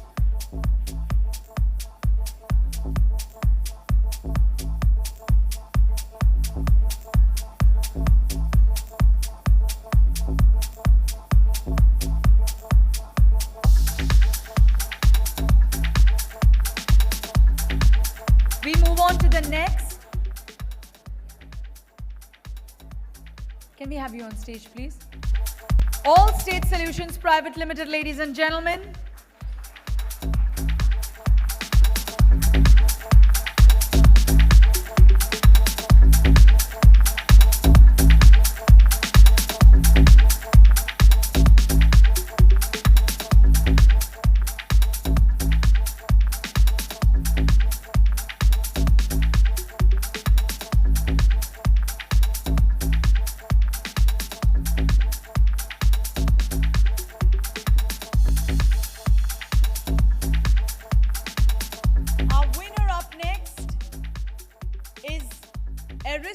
Technologies India Private Limited. Aristocrat organizes a family day annually, which is a mini fair for kids and a delightful extravaganza for the entire family as a token of gratitude for their unconditional support. It is a company-sponsored family day with fun-filled activities and live performances. A huge round of applause for them, everybody. Aristocrat Technologies India Private Limited.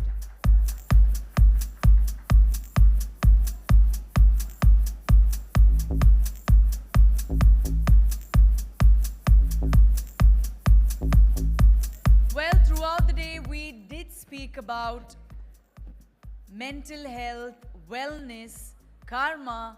It's a very simple thing in the universe. What you give, you get back. So when you were walking on stage, I'm sure you don't want no one clapping for you, right? So can we have a huge round of applause for the winners? Everybody, come on. Our next winners for tonight is Atria Convergence Technologies Limited. ACT has launched a returnship program, Welcome Back, for people who have taken a break in their career. ACT believes that these career breaks do not pose an impediment to one's potential, but only show grit, decisiveness, and spirit. Please put your hands together for Atria Convergence Technologies Limited.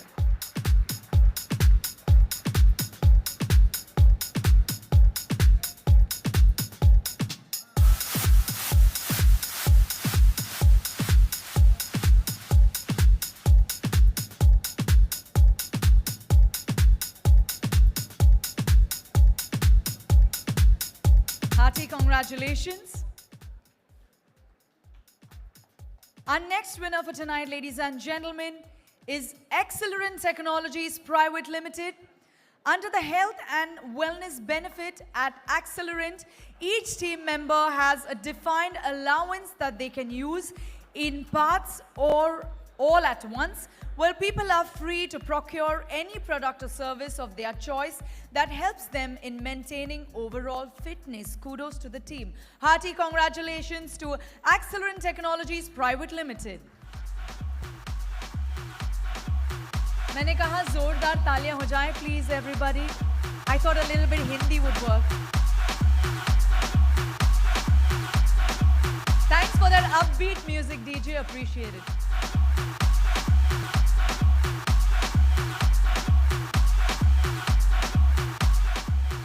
Up next is CGI Information Systems and Management Consultants Private Limited. Wellbeing program at CGI operates at 3 levels: individual, organizational, and integrated approach, and each level has multiple components to promote organizational support, satisfaction, sense of belonging, and pride. Give it up for CGI Information Systems and Management Consultants Private Limited. I would request the winners to walk up to the dais even while the citation is being read. This could help us save some time. Thank you.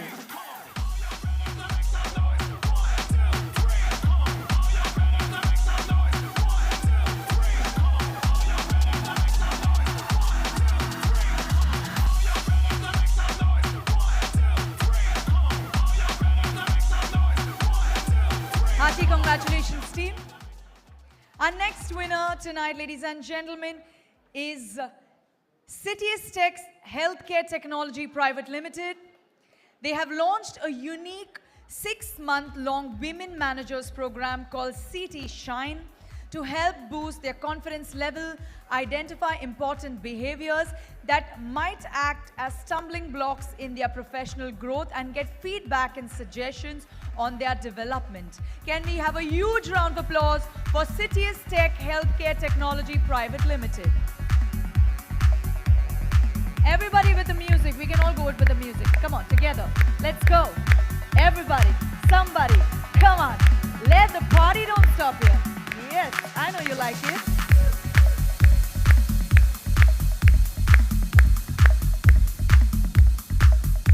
Thank you, everyone. You've been a wonderful audience. Hearty congratulations, team. Up next is Commvault Systems India Private Limited. Mentoring Circles is an initiative pairing mentors who have professional expertise in various fields within the organization with up-and-coming professionals to provide support and guidance that will help mentees maximize their professional development. Please give it up for Commvault Systems India Private Limited. And my audience, let's get back together. Everybody, come on now.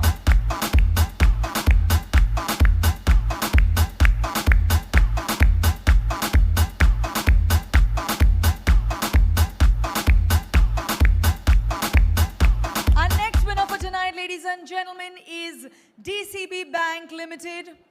DCB Bank introduced the house concept for their employees. House concept takes one right back to school, inculcating the same sense of healthy competition and pride which is missing in these days. Well, among teams, providing them a sense of community and togetherness. Give it up for DCB Bank Limited.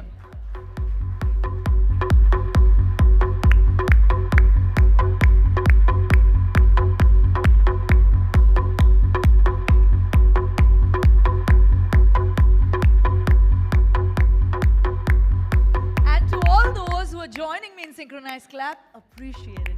Thank you, much love.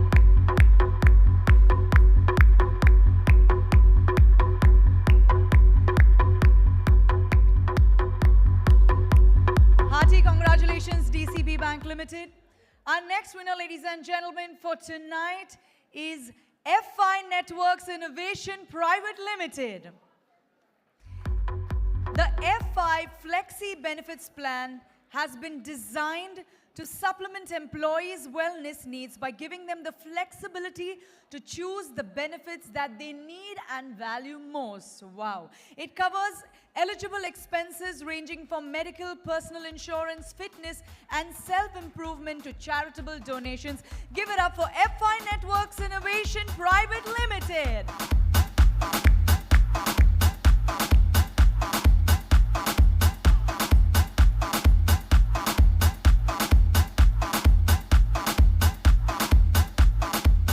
Congratulations. Put your hands together for our next winner from 40 Best Workplaces, First American India Private Limited. First American offers a comprehensive insurance portfolio to its employees wherein medical coverage is offered for the whole family, and their insurance policy encompasses various new age coverages, thereby promoting inclusivity and well-being for their employees. Give it up for First American India Private Limited.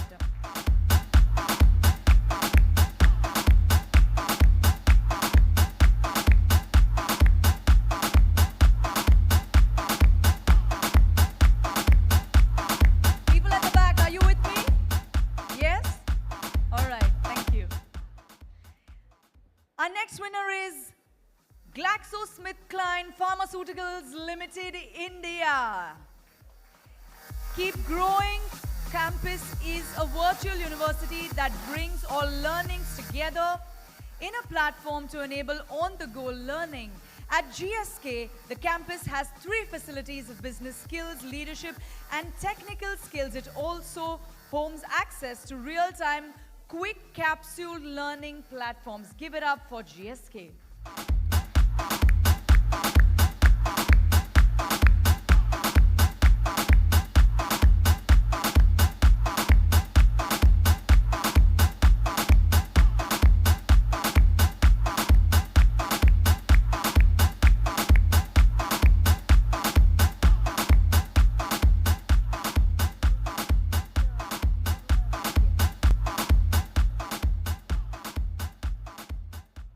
Put your hands together for Global Logic India Private Limited, our next winner tonight. Well, GL Garima is a women engagement platform within Global Logic with the objective to enable, engage, and empower women employees in the organization. This community has been created for all their women employees to actively connect and collaborate and share their thoughts. Well, give it up for Global Logic India Private Limited. Well, the DJ is doing a great job. Can you feel the beats? Then join in.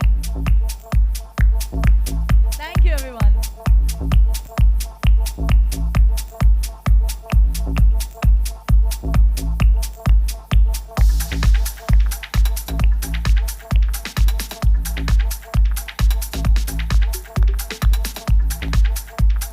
Congratulations to all the winners, and thank you so much, presenters, for doing the honors. Kindly take your seat. May I now request Mr. Balbir Singh, COO at Great Place to Work India, to kindly come on stage.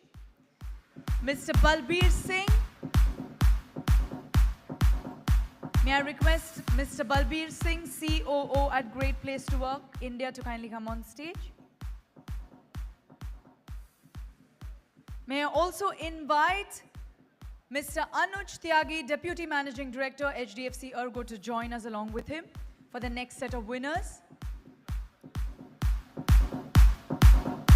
Welcome back, Anuj.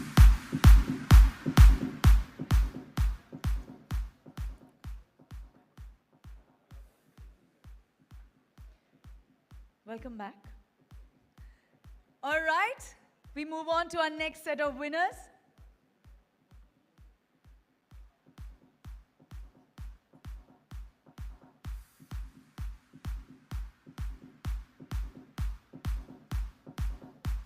Okay.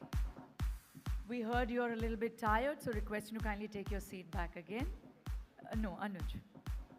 May I have Ankur back on stage, please? Yes, sir, please stay back.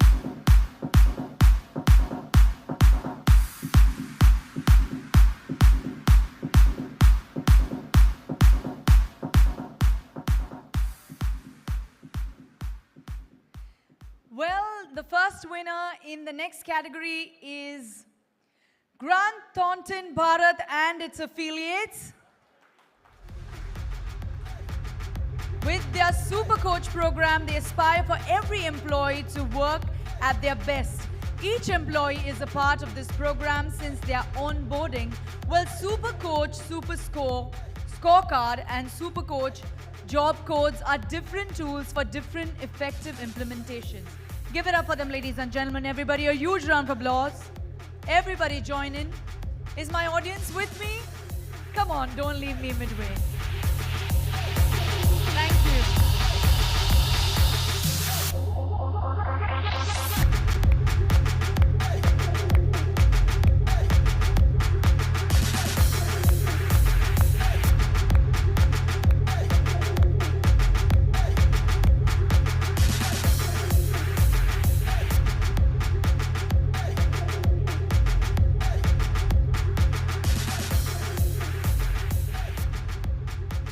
Hearty congratulations to the team.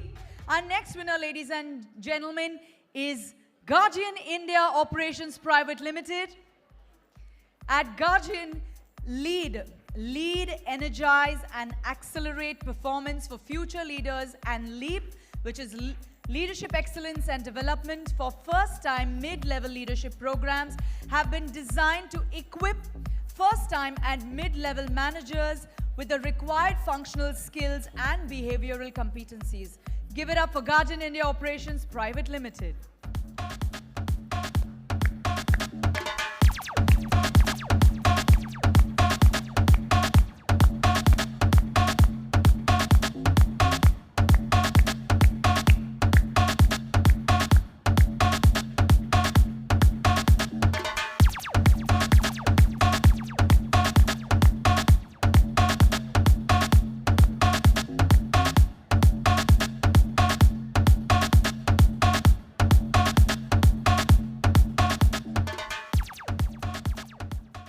Our next winner, ladies and gentlemen, is Gus Global Services India Private Limited. Their initiative, Main Hoon Na, focuses on the wellness and mental health of the employees. Well, it's an assurance from the organization to its employees and families that they are there for them in their times of need and to ensure that they remain stress-free, effective, and productive at all times at work. Give it up, everybody, for Gus Global Services India Private Limited.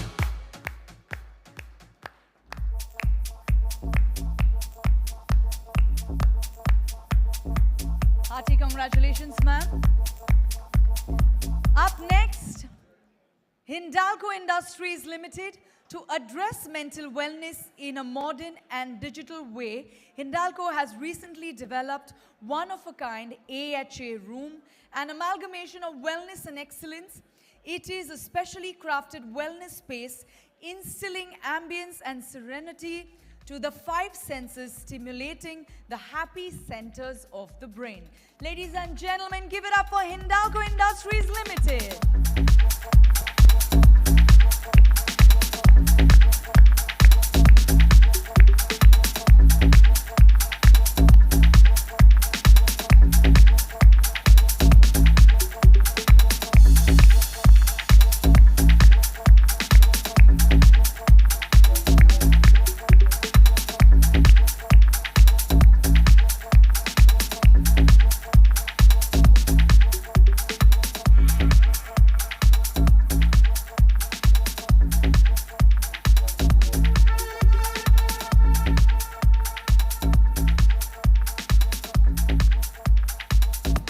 Hearty congratulations to the team.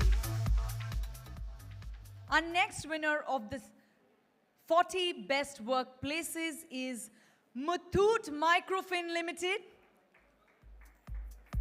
Trijog is their initiative to educate budding women entrepreneurs. It is launched with the objective to ensure competitiveness through the development of managerial skills of the members, which in turn would translate to higher incomes and better lifestyle. Give it up for Muthoot Microfin Limited.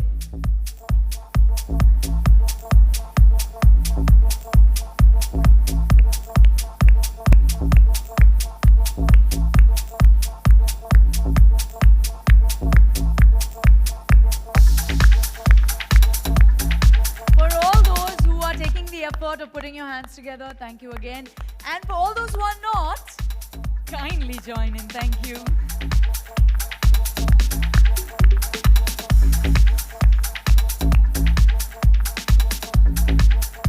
Our next winner, ladies and gentlemen, for tonight is PepsiCo India. Well, PepsiCo India encourages its employees to act as owners. Now that's interesting. Identify growth opportunities, cost effectiveness, take risk, and encourage others to do the same. Employees are encouraged to not just think of themselves as their own, as the owner area, but PepsiCo as a whole, thereby creating an empowerment framework right there. Give it up for PepsiCo India.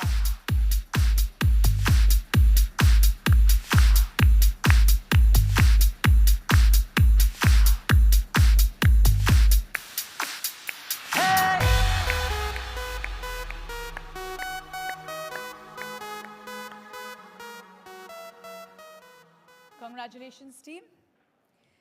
Up next is Providence Global Center, our winners for tonight. At Providence, they promise... Are we having the winners walking up? Oh, yes. Give it up for Providence Global Center, everybody. At Providence, they promise a caregiver's approach of know me, care for me, ease my way. Childcare for working parents, emergency facilities in the building, caregiver assistance program, health consultation app for family, multi-faith rooms. For some ways, they have built a people-first workplace in many ways. Give it up once again for Providence Global Center.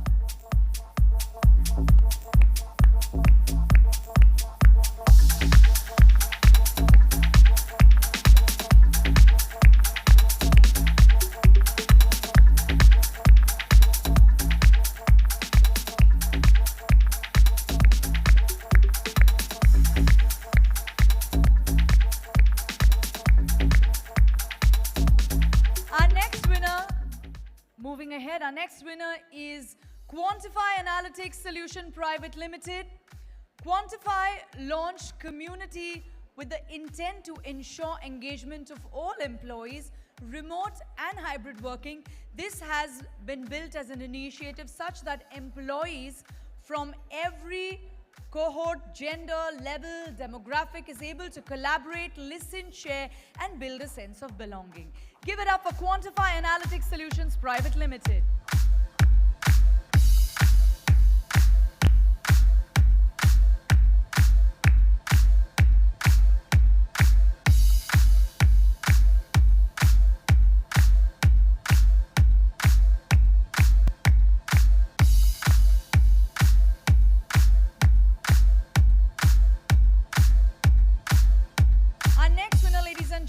Is Quest Corp Limited.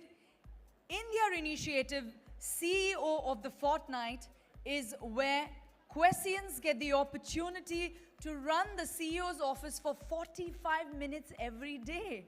Quite dangerous, but I mean, it has worked for them. The candidate must highlight a key business initiative or challenge during the fortnight and are expected to use all their resources to find solutions within 15 days. Kudos to this team. Give it up for Quest Corp Limited.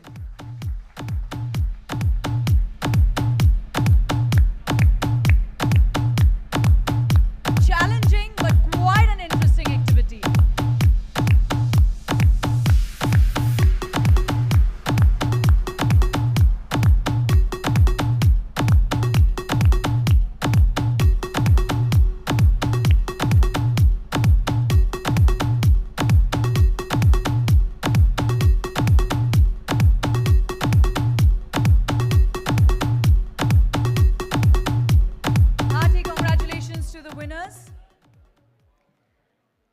Our next winner, ladies and gentlemen, is Randstad India. Randstad India partnered with Your Dost and launched the Happiness Boot Camp, an exclusive event wherein employees can meet a member of the EAP team to get an idea of their current happiness levels. Wow, discussing happiness is new and I like it. Participation is encouraged by sharing insightful mails on the importance of mental health. Give it up for the team, everybody. Randstad India.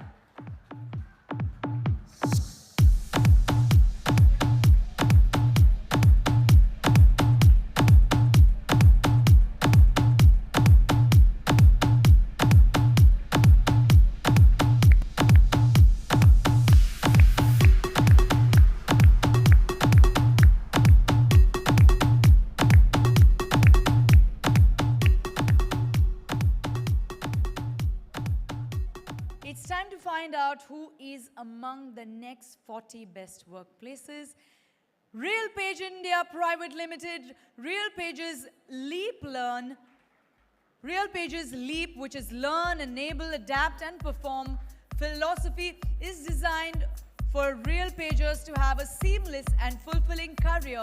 At Real Page, the initiative helps teammates to explore options within and also learn more about internal job mobility.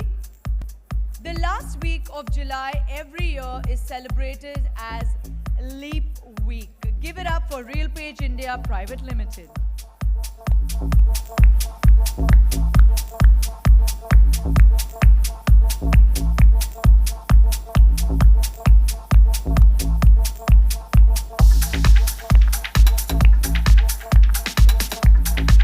Congratulations, Steve.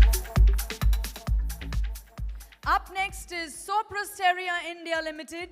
Their career management systems, My Career, has been designed based on the philosophy of capitalizing on employee strengths, encouraging self-discovery to enhance self-awareness in a psychologically safe environment. The tagline, I drive my career, spells out the autonomy and accountability. Give it up for Soprasteria India Limited.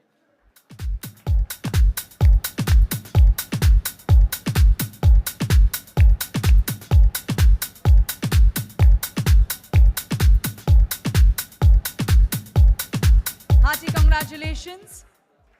Put your hands together for our next winner, Sun Life India Service Center Private Limited. Well, Sun Life India has a creative way to get their employees speak up in the form of Glad Mad, which is share the good and bad, we are listening is what they say. Well, it is a semi-anonymous platform for employees of all business teams to voice up their good and not so good experiences at the organizations to HRBP Monthly. Give it up for Sun Life India Service Center Private Limited.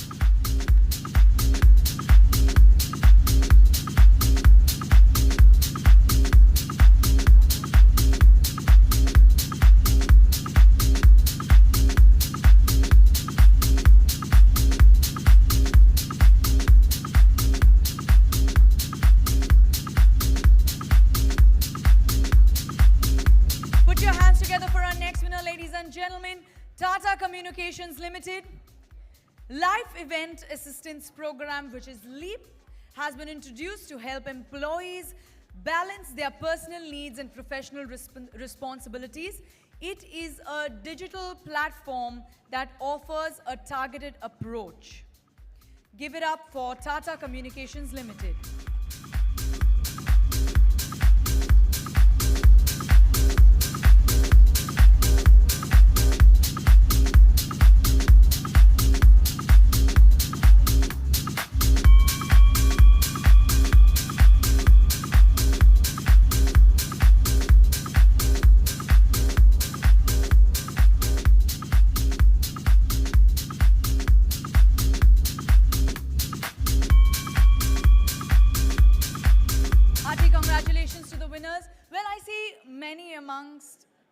My lovely people in the audience have stopped clapping, but let me tell you the benefits of when you put your hands together.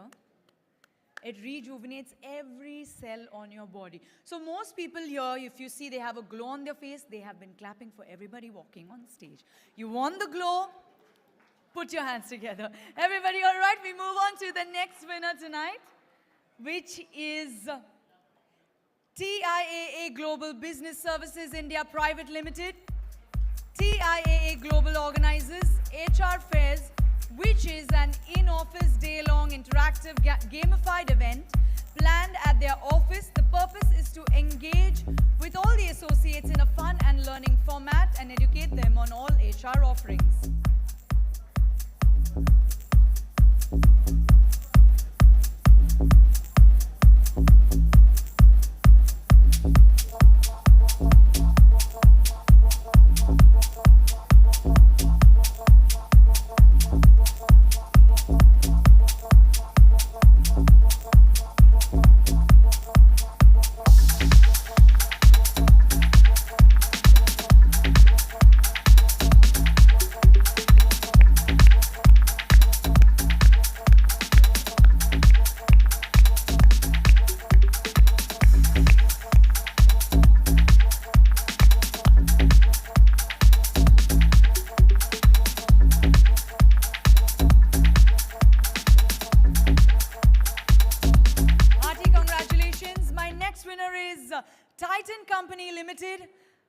Outstanding Titanian Dream Team is the topmost recognition given to an individual Titanian or a team to acknowledge their efforts at the company level on an annual basis. The award is meant to encourage employees to ideate on goals that are over and above the KRAs, thereby promoting innovation and creativity. Give it up for Titan Company Limited.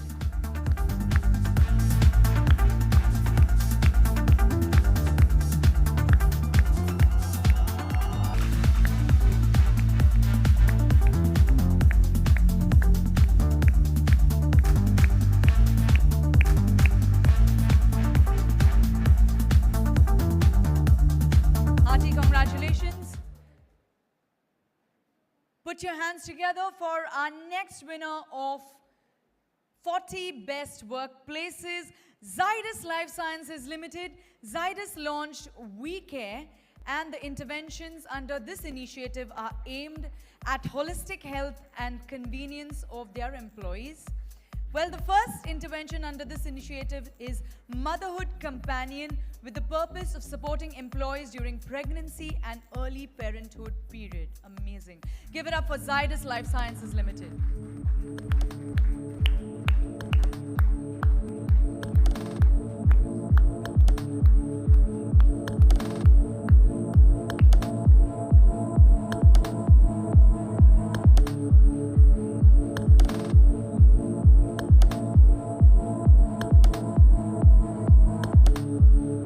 Hearty congratulations to all our winners.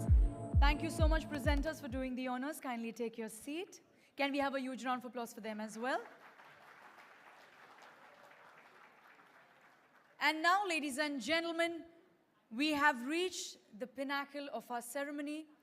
The time has come to celebrate India's top 10 best workplaces in health and wellness. And to do the honors of giving away this, I would like to invite Ms. Yashaswini Ramaswamy, CEO at Great Place to Work, who has a lovely smile. Give it up for her, please. And I'm going to disturb you this time, Mr. Anuj Tyagi. Pakka, 101%.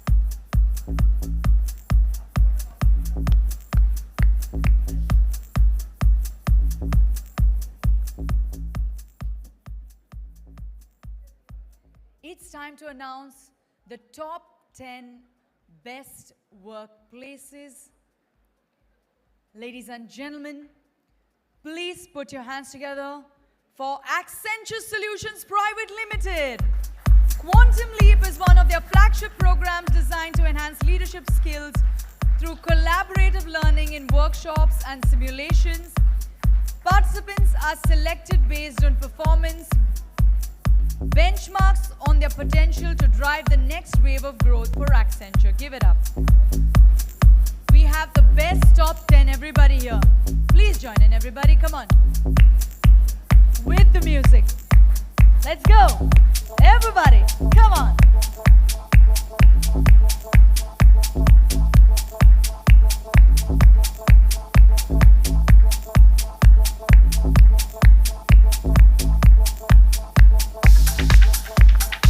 These initiatives are created in the right light, and the only way to get such more and even better initiatives is when they walk up on stage and you give them a thunderous applause.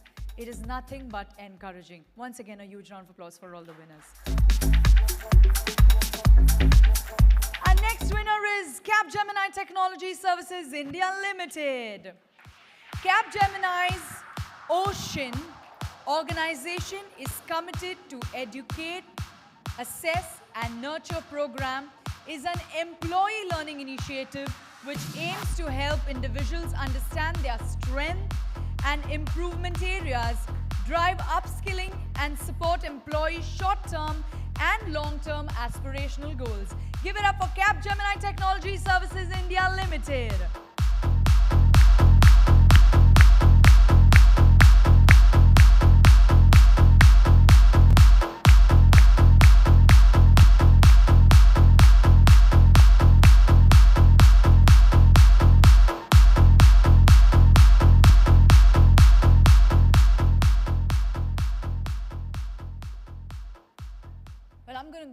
little slow on these because these are the top 10.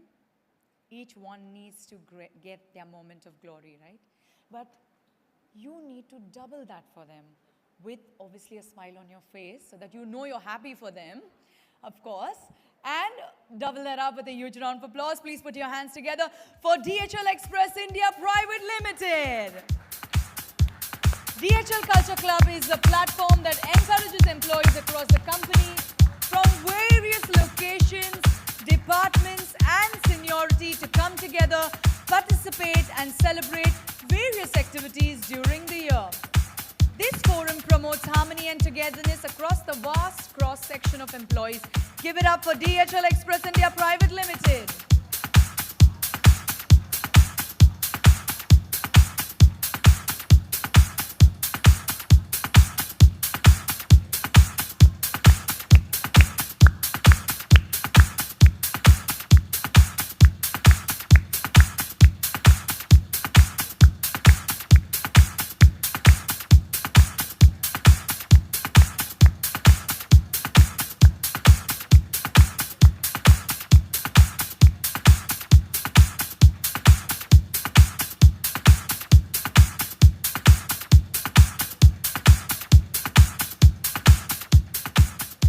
Hearty congratulations, team.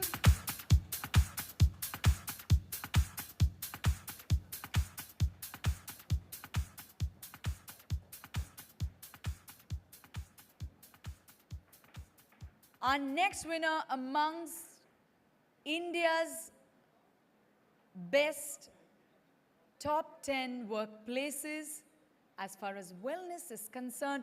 Give it up for Flipkart Group, Flipkart Internet Private Limited, Clear Trip, Flipkart Health Plus. Flipkart Group has a part work, part pay policy which aims to drive care and empathy and build trust, autonomy and flexibility. The policy gives employees an options to choose from a range of 50% and 80% hours of work along with commensurate payment. Give it up for Flipkart.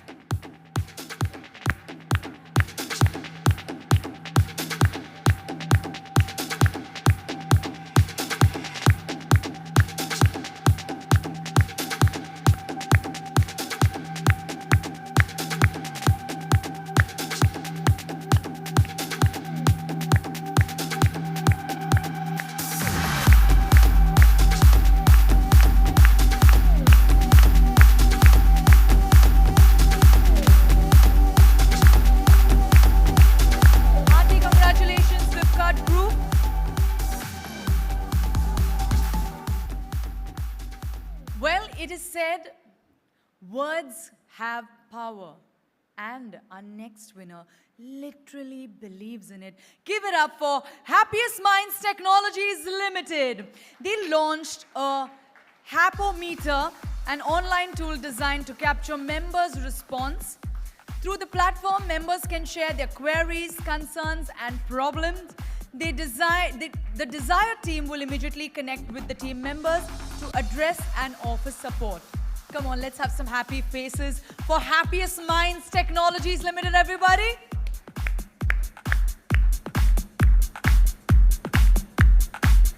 Love this brand name.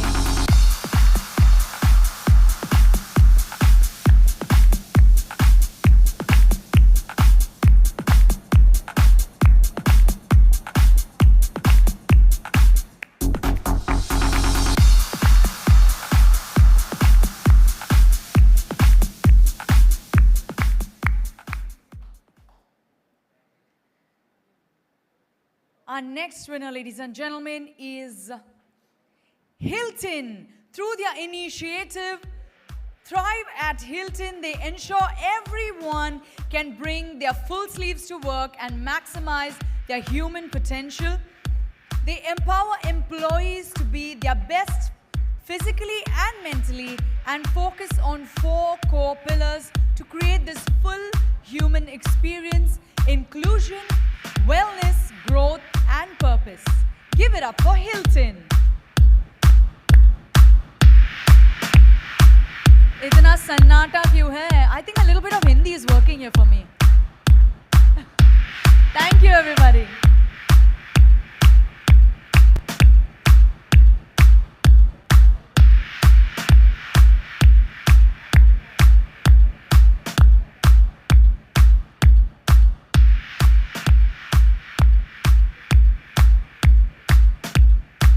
Hearty congratulations to Hilton.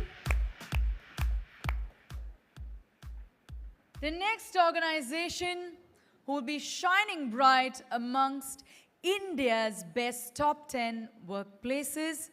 Give it up for Indegene Private Limited. Indegene Hears You is a grievance redressal system offered via the HR information system. The objective is to look at unresolved challenges or matters and address them within reasonable timelines. Give it up for Indegene Private Limited.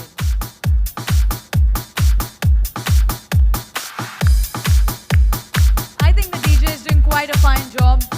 My lovely audience, come on, few more awards to go, I promise you. Thank you, everyone.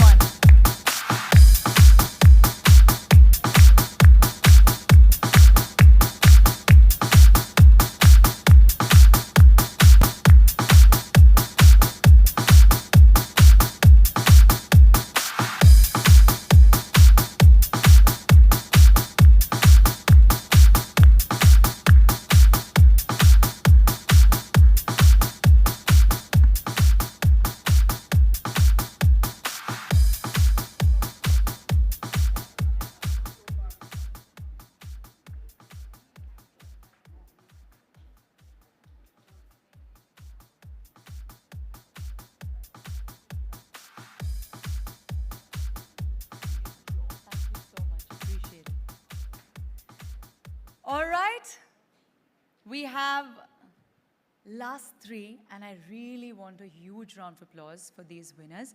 Everybody, please give it up for PGP Glass Private Limited. Well, they maintain a pool of behavior-based safety observers at the shop floor who drive a wellness culture and display highly safe workplace behavior. In the training sessions of these observers, they sensitize them to praise good behavior. Yes, please, good behavior, good work needs to be applauded, and to encourage people to continue to use safe practices. Give it up for PGP Glass Private Limited.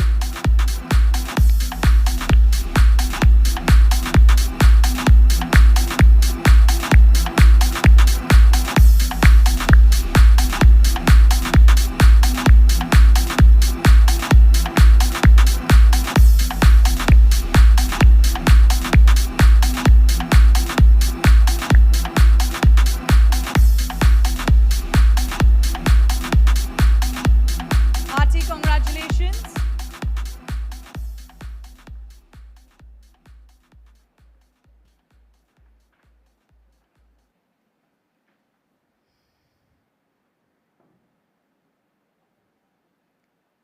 We have our top two winners to go. Hold on to your breath, as it's time to know who the winner is. It is, I love this pin drop silence right now, but not when I announce the name of the winner. Give it up for Shoppers Stop Limited. Shoppers Stop runs the Helping Hearts initiative in the third and fourth quarters, considering the prevailing issues of burnout at workplace, which is quite common. Well, they introduce talks on various topics related to mental, social, and emotional health. Give it up to Shoppers Stop Limited. I better get some discounts next time.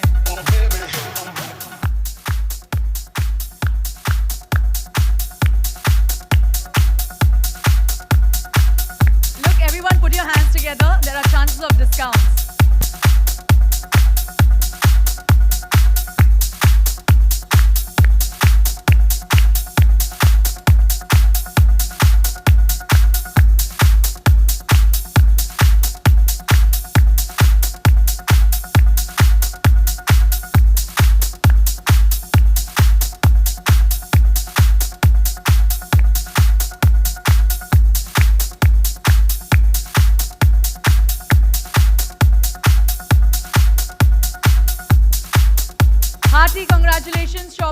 Stop team. And everybody, can we join in, please? Shopper Stop team. I hope you remember this face. My name's Madonna. I'm just kidding. Hearty congratulations once again. Well, our last winner for tonight, the last name, the big one, it goes to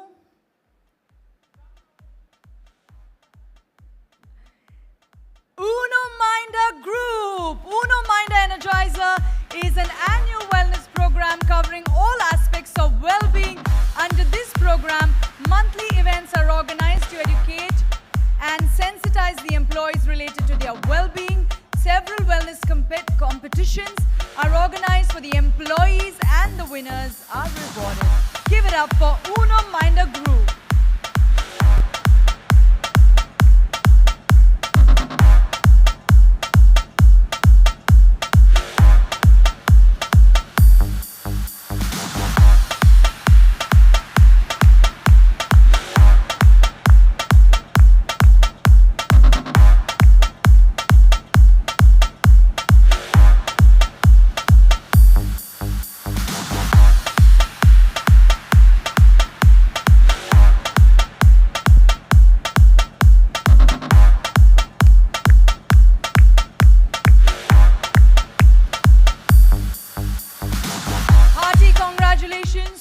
Top 10 winners. You have led by example when it comes to making health and well-being an important, no, I would like you to stay back. I forgot to mention that. Thank you. Important objective as many other business objectives.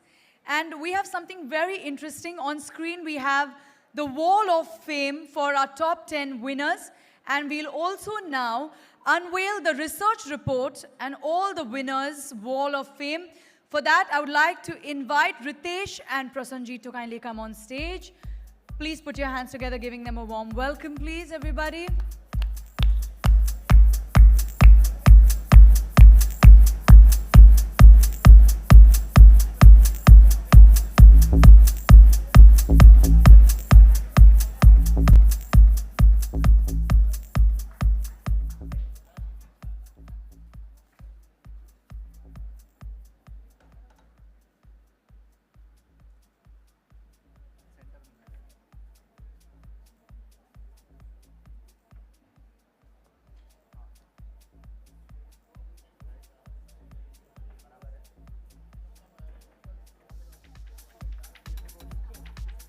Everybody, can we do a countdown together?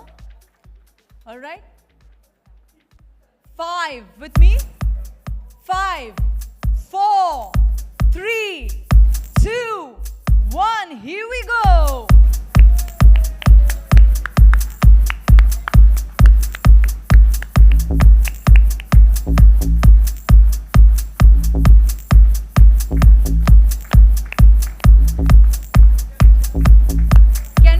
QR code on screen, please. Can we get the QR code on screen?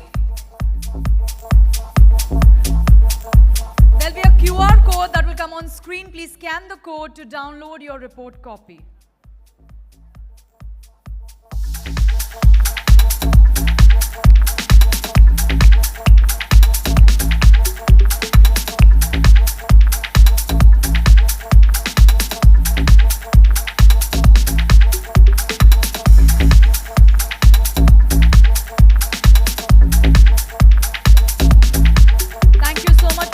For doing the honors, requesting while you take your seat.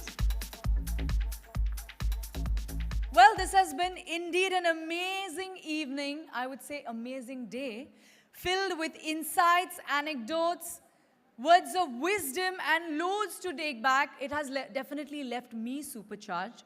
I know most of you are tired right now, but I would like to see some smiles before we end. Well, this is not the end. This is just the beginning of a wonderful journey of wellness and well-being together. And for the vote of thanks, may I now invite Chief Human Resource Officer at HDFC ERGO, Sudakshina Bhattacharya to kindly come on stage. Please put your hands together, giving her a warm welcome, everybody.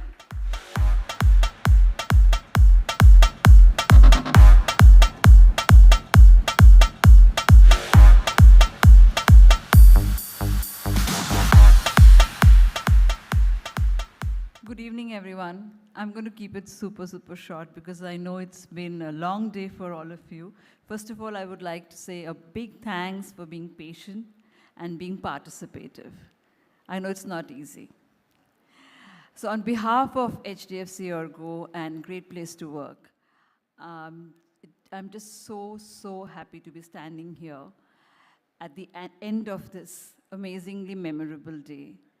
You must have heard it earlier, during our conversations. This is an idea that was born out of some people's heart at HDFC ERGO, and then we found the most appropriate partner at Great Place to Work.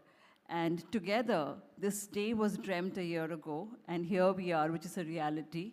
And it's etched, I think it's going to be etched in some of our minds and hearts forever that it came to this point. It'll be incomplete if I do not mention Preeti from Great Place to Work for having carried this on her shoulders, in her heart, for the last 1 year and making it possible. We went through several iterations. Preeti, kudos to you for really being the hero of this for the entire year. We couldn't have had this day, we couldn't have had this event today, we couldn't have had the launch of Habit of Life if it wasn't for you who carried this. Thank you for giving those 8.9 lakh unique impressions to start the index with. Last but not the least, of course, the entire team from HDFC ERGO and Great Place to Work, which worked tirelessly, endlessly, and especially in the last 2 weeks to make sure that this event is a reality. The only thing that I can perhaps now contain myself and say is that the dream of taking Habit of Life, the wellness, the corporate wellness index, and the individual well-being index to 19,201 PIN codes across the country. I think that's the next dream that we all are dreaming. And we need each one of you to join us in this journey. With this request that each one of you will go back and talk about this to 5 people whom you know.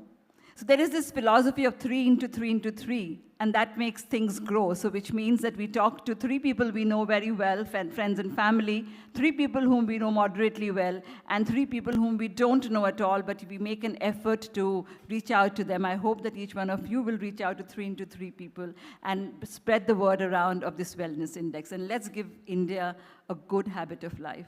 Thank you once again, everyone, and have a pleasant whatever is left of the evening. Please do join us for the drinks and dinner. Thank you.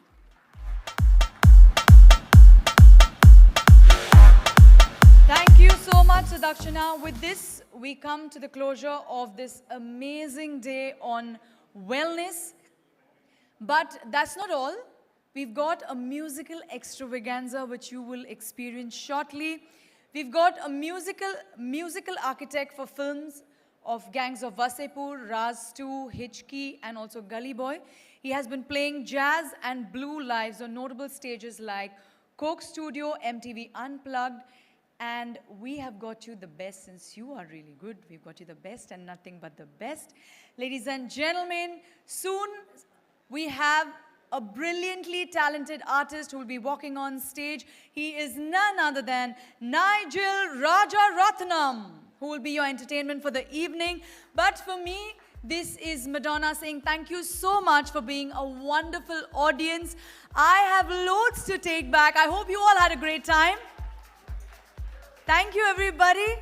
And for those of you who enjoyed me on stage, if you have any events, hello there. And I always believe a smile is the only curve in life that sets everything straight. So always keep smiling and have a fantastic night. Take care.